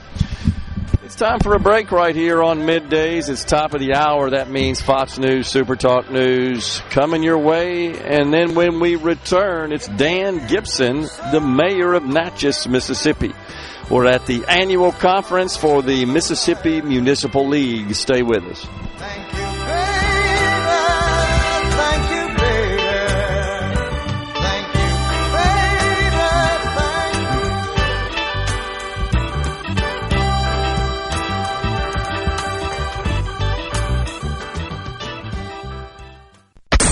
And now, another hour of the talk that keeps Mississippi talking. Middays with Gerard Gibert. Begin your transition now. Now on SuperTalk Mississippi.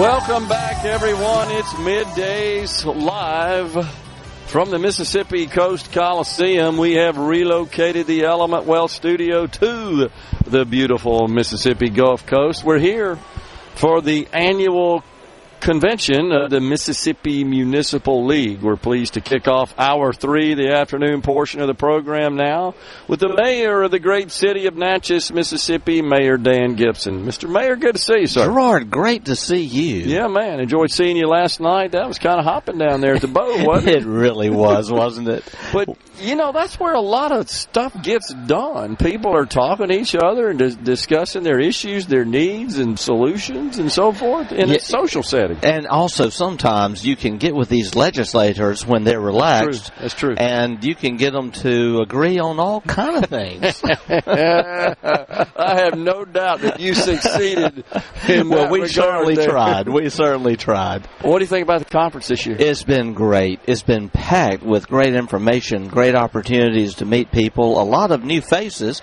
because about a third of the public officials in our cities across the state have either retired or been turned out, and we've got a whole new Mississippi Municipal League here.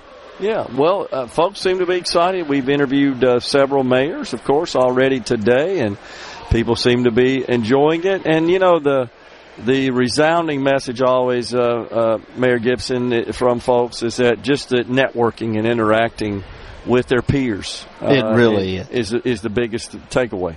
It really is great. And you make great friends, and you share concerns, you share ideas. I just came from the Southwest Mississippi Mayors Association meeting, where I'm so grateful. My mayors there in Southwest Mississippi elected me to be their president of the association now going forward.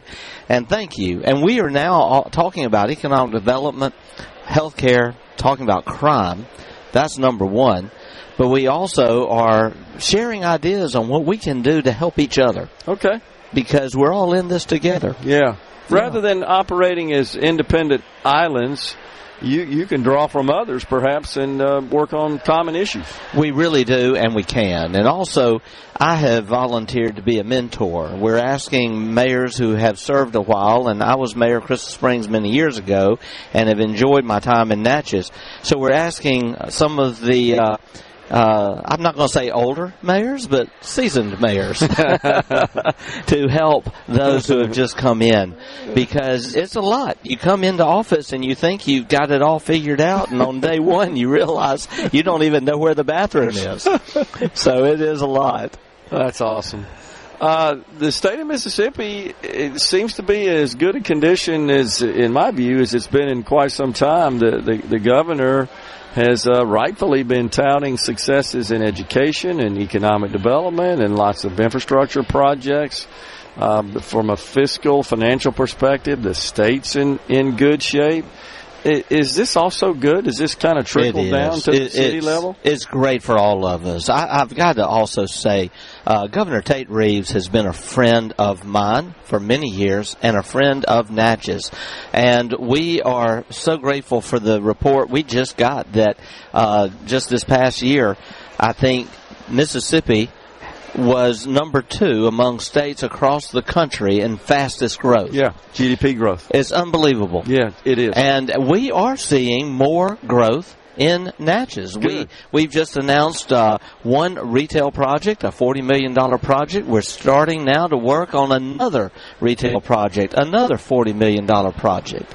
And we have a number of new businesses, but also some small industries in the works right now. And when we've reached out to the governor, the lieutenant governor, Delbert Hosemann, Governor Reeves and Governor Hosemann have helped us get significant money for Southwest Mississippi. Okay. And we now have, just in 3 years, Gerard created a Department of Workforce Development from nothing. We have gotten about $2 million in grants, and we are now teaching everything you can think of to get people back into the trades and also more advanced IT technology. That's awesome. That's fantastic. So Natchez is an interesting city, a beautiful city, and that little walk there on the bluff is just breathtaking. It truly is. But it's a city it's old, and cities near water, port cities, they just are. That's where we settled the country, honestly. But the good news is that you've got all this history and all this charm, but it also means that stuff wears out, right? Right. And you got to upgrade it, you got to refresh, you got to modernize, and so you've got this balance and this mixture, this contrast of the old and the new going on there in Natchez. But things are looking up. Well, and I'll tell you, politics really is local because Gerard, the folks in Natchez, Mississippi, they don't really care what the halls of Congress look like, and they really don't care if they're cutting the grass at the White House. But they really care if we aren't cutting the grass at our cemetery, if we aren't cutting grass on our medians. And we've been getting it lately with all these storms. In fact, we've got a prison crew working right now to catch up. But it's a challenge too in that we've got to maintain our parks, our public buildings. We've got to maintain our streets. We've also got to have our police, our fire, public works becoming more and more a drain on local economies, and some cities have been forced to raise taxes. I'm grateful to say we have not raised taxes, but what we have done is we've gotten really aggressive at going after other people's money. By that I mean the state of Mississippi and Uncle Sam. Okay. And we brought in over $100 million over the last 4 years, and we're continuing to bring that money in because it's only when a city looks outside and goes for that they can make a difference and not have to put that tax burden on their local citizens. I see. What's the population these days of Natchez, Mayor? Well, I'm glad you asked that question, Gerard. We are around between 14,500 and 15,000. Okay. The county about the same. Okay. And for 4 decades, Natchez has been in a state of decline. We recently got a new set of figures from a national planning company called Cubit Planning. People can look this up online, and it shows that Natchez is now growing at just under 1% every year, projected for the next 10 years. Wow, that's awesome. And so for the first time in 4 decades, we are growing. We know this to be a fact. We've had over 4 new businesses come to City Hall and apply for our privilege license. We've counted over 1,400 new jobs. We've had over 1,200 houses sold, purchased, and people moving in from all parts of the country. And tourism, our numbers are historic in tourism. Natchez is booming. And so that growth, we expect it to actually increase. I can't tell you how many new citizens I meet. Everywhere I go, people come up and say, Mayor, I've just moved to Natchez, and we love what you're doing. I wanted to meet you, and we live so-and-so. And I say, okay, well, go register to vote. That is fantastic. So, for a while there, we kind of was on the decline. It was. But that's why I ran in 2020. Okay. I had moved to Natchez in 2016, started a bed and breakfast business. So I had a stake there, and I was seeing what was happening around me. And the last thing you want to do is invest in real estate and watch it go down in value. Yeah. And people started encouraging me to run. Gerard, since then, we have seen a great increase in our property values, and we have seen a lot of confidence come back in the fact that we now have people who've moved away who are coming back. Okay. We have a new municipal judge. He was top 40 under 40 just a month ago. Up in Jackson with the Mississippi Business Journal. Terrence Hunter. He is a 31-year-old who went away, now has come back, has set up a lucrative law practice, and his wife, Leah Hunter, is the new director of our downtown Natchez Alliance, our main street. That's awesome. And they've got a young, beautiful little girl, and that's the kind of energy we are looking for, is no doubt the new generation to move back. Yeah. Well, that is fantastic. That's great news. So the thing I like about you, Mayor, is you're eternally optimistic. You're a ray of sunshine. You're always positive and upbeat. You like the future for Natchez, don't you? I love the future. I will tell you this one challenge, though. Natchez, like other cities all across our state and nation, we're struggling with crime because as much as we're paying our officers, it's getting harder to get officers. And also, as we watch our state laws, we say we're tough on crime, yet our bond guidelines for violent crime haven't been increased in years. An attempted murderer can get out and literally post a $2,500 bond. That's crazy. We're going to be working on changing all of that. Okay. Well, I'm glad you shared that, because that sounds like a good idea, in my view. It will help all of us. Mayor Dan Gibson, the mayor of Natchez, Mississippi. Mayor, you're a fantastic ambassador for your city. Just Thank you, Gerard. Let you know that. Yeah. We appreciate you, and we appreciate this station, SuperTalk Mississippi. Bet. Yes, sir. Folks, we're stepping aside for a break. We're at the annual conference of the Mississippi Municipal League at the Mississippi Coast Coliseum. It's Mayor Johnny McGee of Laurel, Mississippi, up next. Stay with us.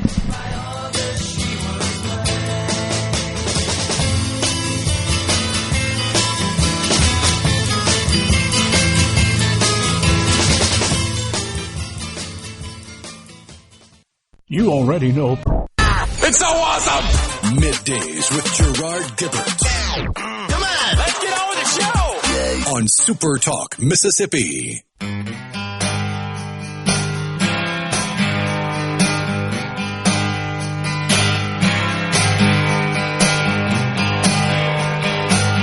Welcome back, everyone. Middays is coming at you from the Mississippi Coast Coliseum. That's where we have temporarily relocated the Element Wealth Studio today for the Mississippi Municipal League Annual Conference.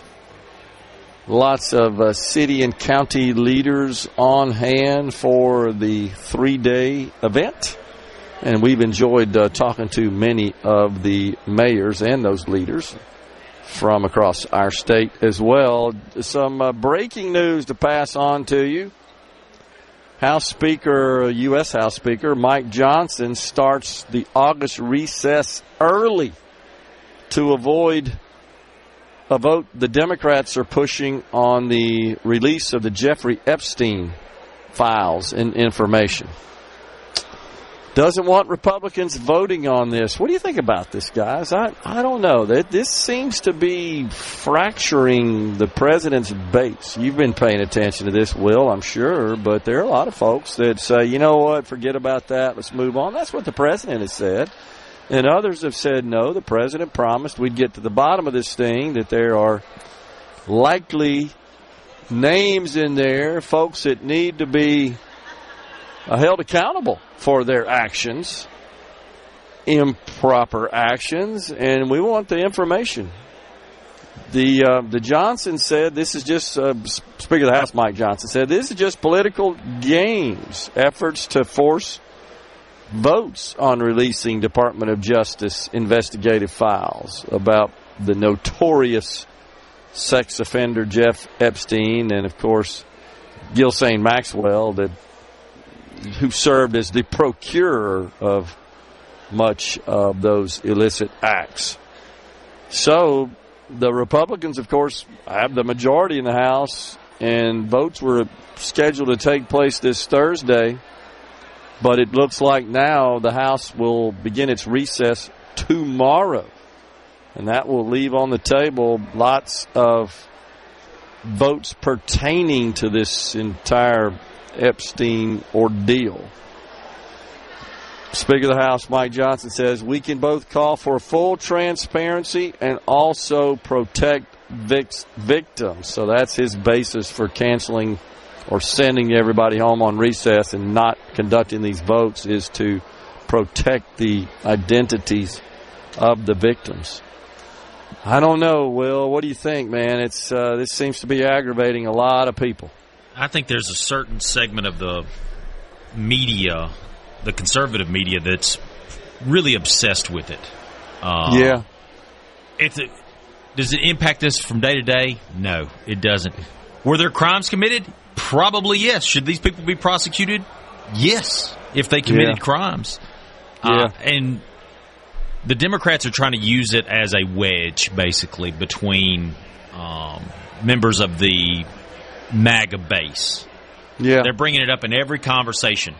I don't know if you saw Joe Scarborough the other day, who asked one Democratic representative, said, if this is so important, when you guys were in power, why didn't you bring it up then? They're only bringing it up now because they think it can drive a wedge in the base.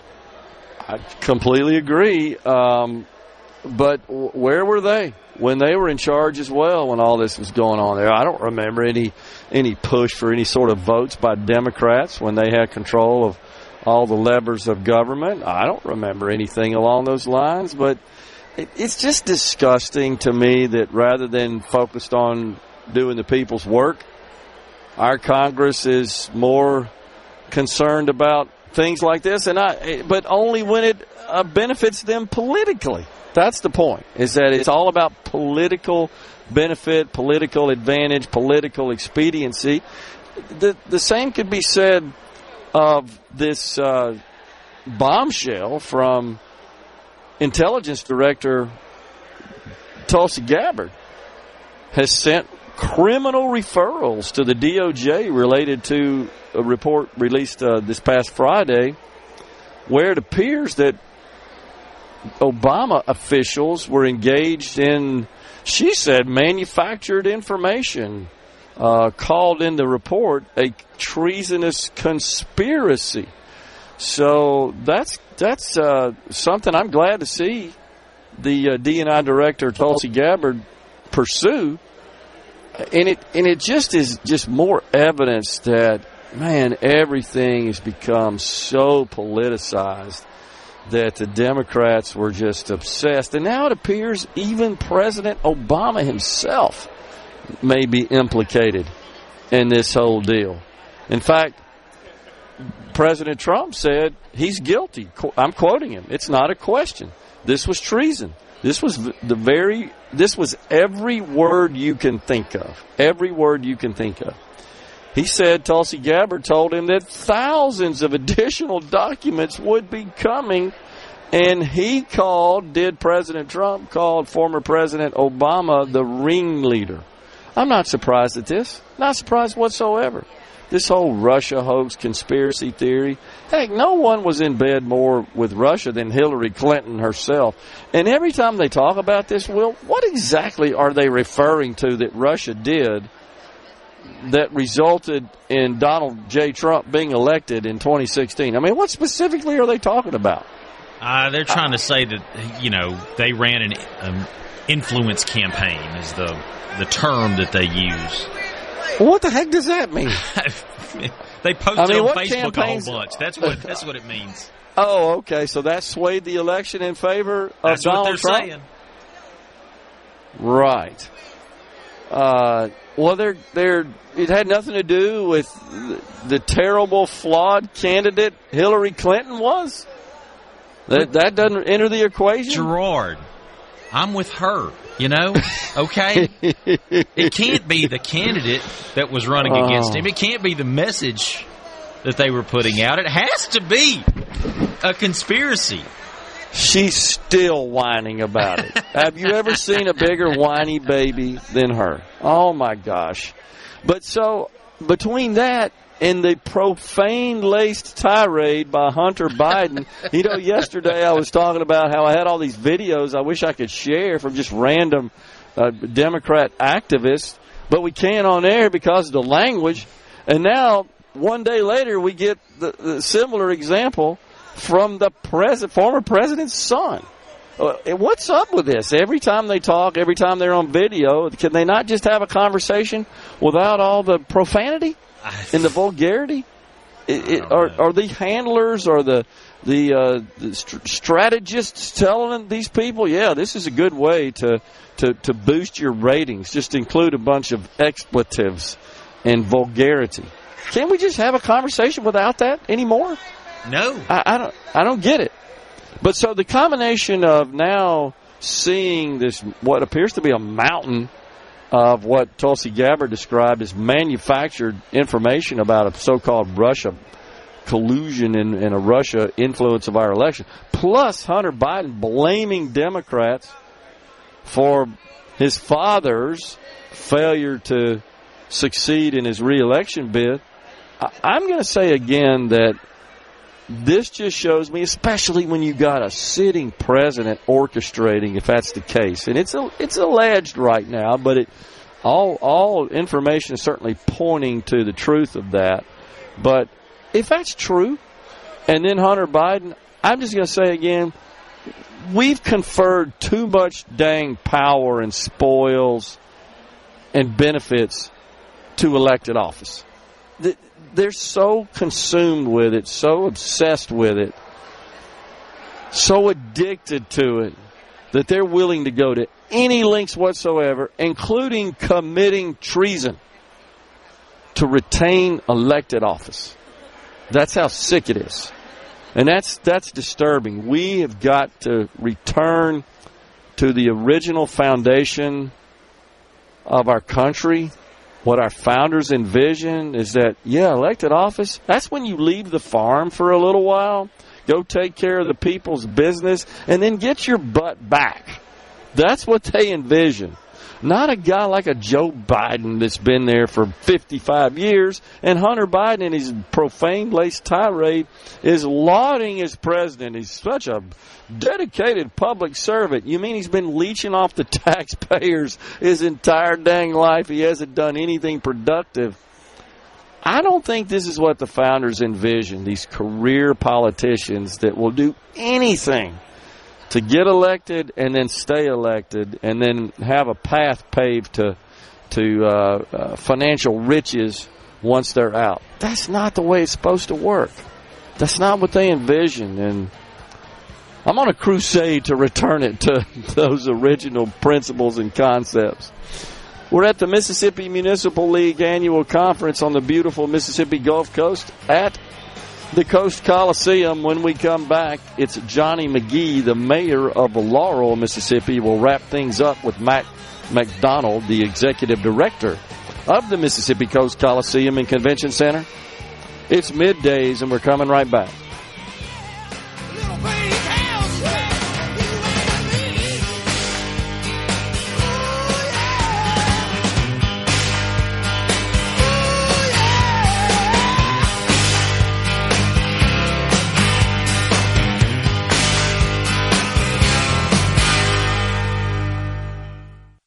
From the Seabrook Pain.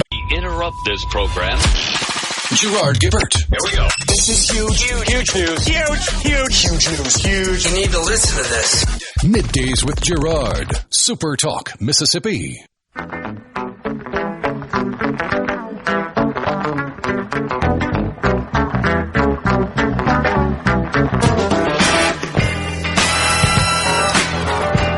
Welcome back, everyone. It's Middays from the Mississippi Gulf Coast at the Coast Coliseum and Convention Center. We're at the Mississippi Municipal League's annual conference. We're pleased to welcome now the mayor of Laurel, Mayor Johnny McGee. Mr. Mayor, good to see you, sir. Thanks for coming on. Good afternoon. Thank you for the invite. Yes, sir. So you were telling us off the break there that how many is this for you? 28? 28. I came the first time in 1997. Wow. I was just elected to the city council. Okay, to the city council. Yes, sir. And you progressed up to become the mayor. Correct. Of Laurel. So, well, tell us what's going on in Laurel. Lots of good stuff, huh? Well, we've got a lot of good things going on in Laurel. One thing that a lot of people know about right now is a little show called Hometown. And it's bringing people to Laurel. It's they're staying, they're looking, they're moving there, and it's got a buzz going on in Laurel. Ben and Aaron Napier has got things juicing up in Laurel. There's a lot going on because of them. Well, I tell you, it's on at my house quite a bit. My wife loves the program for sure. Keep the television on.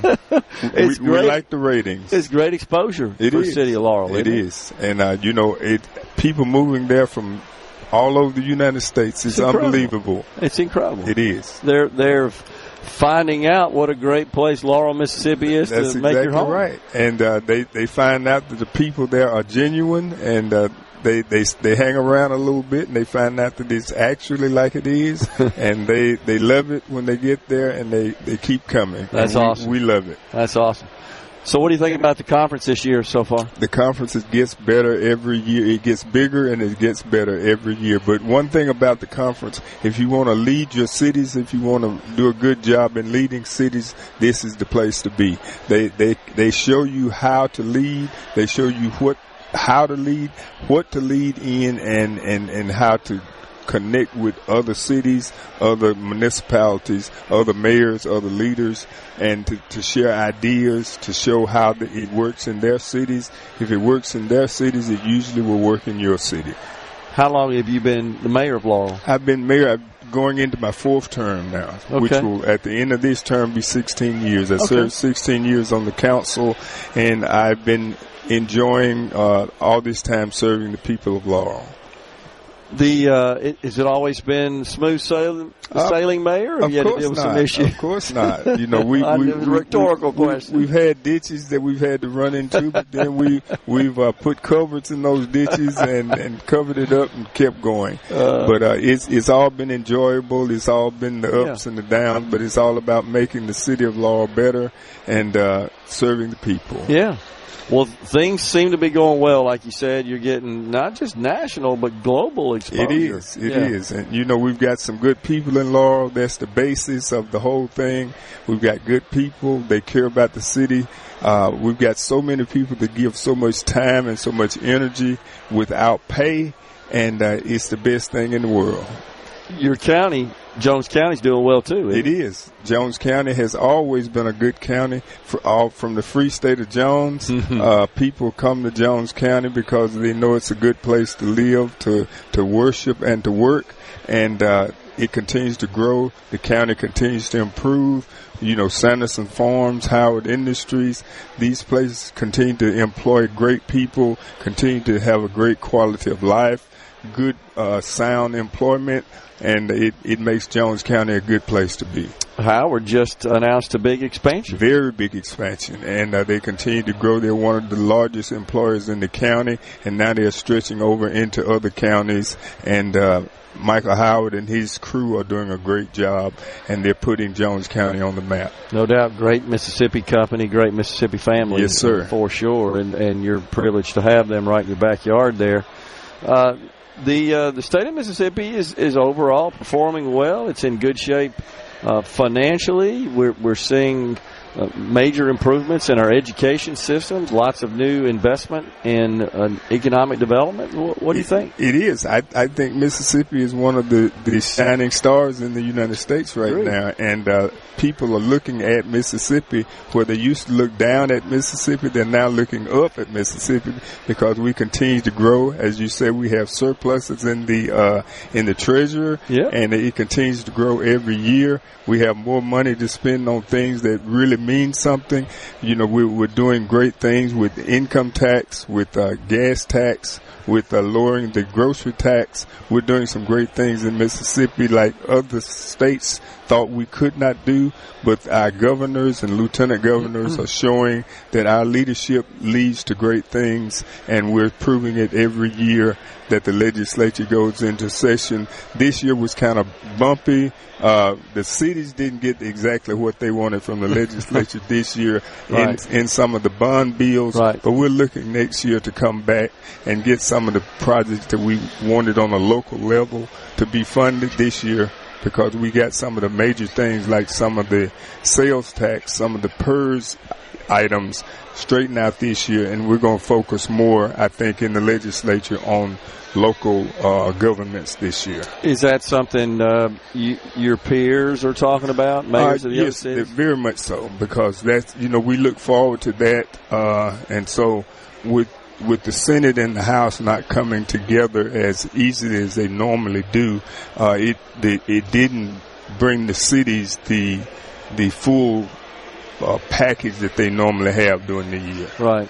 So, but we're looking forward to it because the MML has a great group that represents us in the legislature, and they'll be working hard again this year to represent the municipalities. Okay. So you guys are gearing up for the next legislative session. We got to make up for the last one. Exactly. We move out of one right into the next one.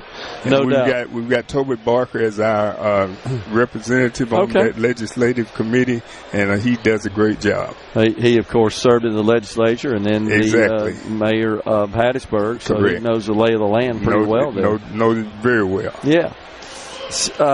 You've got a high quality of life, not just in Laurel, but in Jones County overall. You've got all the ingredients, right? Yes, sir. Great schools, got a great community college, you got great health care. Yes, sir.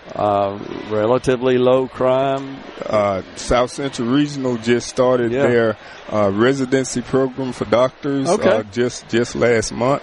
So they're looking for great things. They started with 10 residents last month, and they intend to add 10 residencies every year until they get up to 30 residencies. Wow. So it's going to be a great program for that under new leadership at the hospital, and they're doing great things there right now. We're looking for great things out of Greg Gibbs, and he's proving to be a great leader. Appreciate you sharing that. I wasn't aware of that with the residency program. That's a big deal. It is. Yeah.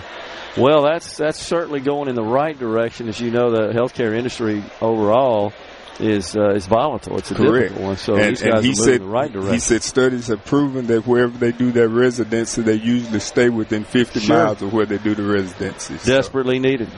Yeah, in the state of Mississippi. So, anything in particular happening in Washington, Mayor, that concerns you or that you like that affects you at the city level? Well, I think that several things are happening that positively affects Laurel and Mississippi, some of the tax cuts for businesses, for individuals, some of the things that, securing our borders and things like this, is going to have a definite effect on us in a positive manner. Yeah. You can see it if you notice, even in places like going on right now, that you can see local people at work.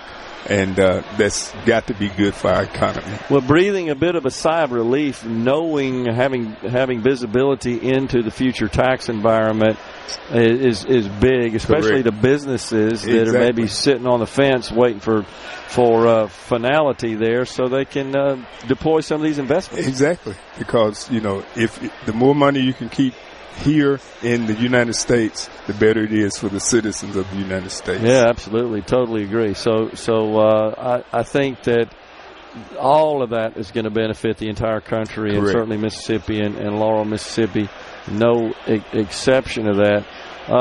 Your community college is Jones Community College is outstanding. It is, and it's called Jones College now. Jones College, you're right. Yes, and they have adapted to that name. They love that name, but it is doing great things in workforce development, and they're doing great things in the truck driving schools.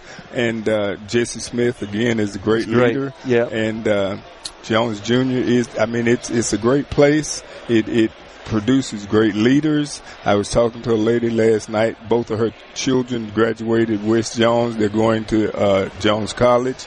One's going to be a nurse. The other's going into truck driving. And it's a great start for young people. And we're glad that we have it in Jones County. No doubt. Overall, just a very great quality of life you guys got going on there, and congratulations on all your success, Mayor Johnny McGee of Laurel, Mississippi. Come see us. Yes, sir. Thanks for coming on. Thank you. You bet. All right, we got the final segment coming up next. It's Matt McDonald, Executive Director of the Mississippi Coast Coliseum and Convention Center.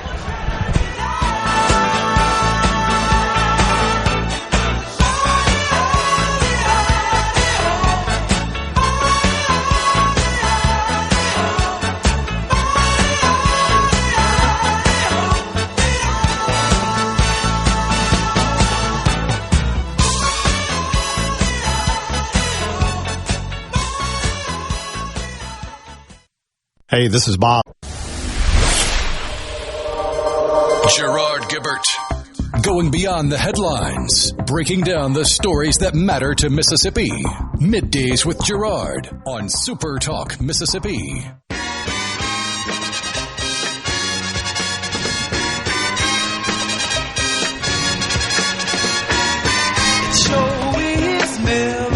We're being bumped in by the Friends of Distinction. Grazing in the grass. Great tune. Appreciate that, Will. Final segment here from the Mississippi Coast Coliseum. Mississippi Municipal League Conference underway. We're welcomed once again by Matt McDonald, Executive Director of the Mississippi Coast Coliseum and Convention Center, and also Kenny Best. He's the Market Manager for SuperTalk Mississippi Media's Gulf Coast operation. A surprise guest there. Yes, I did not know I was getting on the radio today. So thanks to Matt McDonald. But you know what, though, Kenny? The fact that we have done so many crazy deals together and created so many events and memories for folks, man. Who else would we want on with us? But I hear you. Yeah, look, almost 30 years of doing crazy stuff with this guy. It has been a long run, man. Yeah. But, though, I want to reflect on your owner for a minute. I go way back with your owner when he owned WQID Radio. That's right, yeah. Yeah, a long time ago. And the radio game has changed so much with streaming services and all the different options you have when you get video. in your fancy vehicles. That's right. But radio works, okay? Y'all proved that to me over and over and over again, that if you advertise on radio and you got the right product and the right message, it'll work. It'll absolutely That's true. work. Radio does work, but, as a company, you have to evolve. The ones that don't evolve to 2025 die. Right. And Steve, Steve's a visionary and sees that and saw that, and so we've evolved as a company. And here we are selling out shows for Matt McDonald all the time. Hey, that's why I like radio, man. That's right. But no, Steve as a sole operator, those days are really rare because radio now is owned by giant corporations, right. and they kind of lose touch with what they were originally intended to do. And y'all hadn't, and that's what makes it fun. When I get closer to my retirement, I swear I'm going to announce it on the WTF morning show. Hey, you've said that now for about a year, so we're going to hold you to it. Oh, look, it's getting shorter. So in a few months when I call you and say, hold this date, that's what it's going to be. It'll be the big day. I still don't believe you're going to retire. I got to. Well, something else, Kenny, Matt, is that SuperTalk is unique in that I think it's the only statewide network in the country. I think it is. I think it's the only network in the country where a couple of our shows are broadcast across the entire state. Yeah. You laugh when I was on an hour ago for that brief segment. I went in to eat lunch at the Municipal League, and I had 3 texts from people in other parts of the state said, there you go. You killed it, man. Isn't that great? I love it. That's awesome. I laugh. Matt, all 82 counties you pick up this signal. And doing different things that we do. I mean, other communities have facilities similar to ours, so they have Disney and monster trucks and concerts and car shows and everything else that we do. But occasionally, I want to go statewide, like when Ole Miss and Southern Miss play basketball again for the 3rd year on December 13th here in our arena. I mean, they're Ole Miss and Southern Miss fans all over the state of Mississippi. Yeah. You guys are really the only media that catches that. Well, that'd be a great investment by you to advertise. Well, I'm going to have to twist Ole Miss and Southern Miss's arm to promote it. I hear you. But no, you're right. I mean, look at all the sports fans throughout the state, and come on down to the coast for the weekend. Right. And watch some great college basketball. And the great thing is in December, every now and then I'm still in shorts with the top down on the convertible. Man. That's a draw right there. I've seen you. That is awesome. Well, that's kind of cool. You guys doing a lot of business together through the years. But Kenny, this facility, though, it's a huge draw. It is. Like Matt said earlier, it's 48 years old. A lot of bands have played here. A lot of bands. I can't think of one that maybe had. Metallica's played here, and you name it. But it's still one of those venues. It's a destination spot because of the location in between New Orleans, and they don't want to play New Orleans or Mobile or into Florida. And this is a extremely respected venue because of the success over the years, and it's not like tapering off. It's building, I think, right now, Matt. Yeah. Well, I guess ticket price has a lot to do with it, but after COVID, it just went through the roof where, before COVID, we had done 4 shows that had grossed over $1 million. 4. Yeah. Okay, I can name them. Eagles, Elton John, and Luciano Pavarotti, and the only reason there's not a 4th act was because the Eagles did 2 nights in a row and did $1 million each night. Right. Or over $1 million. Since then, we've had a dozen shows that has grossed over $1 million since COVID. Yeah, incredible. It is wild. So the building has a good reputation, good image. It's a little old, but you know what though? We still work hard to make it a good spot for the acts when they come in here, and that's the name of the game. If they enjoy it, they're gonna keep playing. Yeah, the band members themselves love this arena. That's awesome. Well, we're out of time here today, but I'm gonna end it with this. I'm approaching my 44th wedding anniversary here coming up. I just did 40 days. I just did 40, man. Okay, I had my reception over here in the building. Wow. Did you really? It was 4 years old. You should redo it again. If you do like a renewal, come on. We're out of time here today, Matt. Kenny, thanks, man. All right, thanks guys, for featuring our facility in South Mississippi like you always do. Thank y'all. All right. We'll be back with you again tomorrow. That's it from the Mississippi Municipal League Annual Conference at the Ghost Coliseum and Convention Center. Stay safe and God bless everyone. A SuperTalk Mississippi Media production.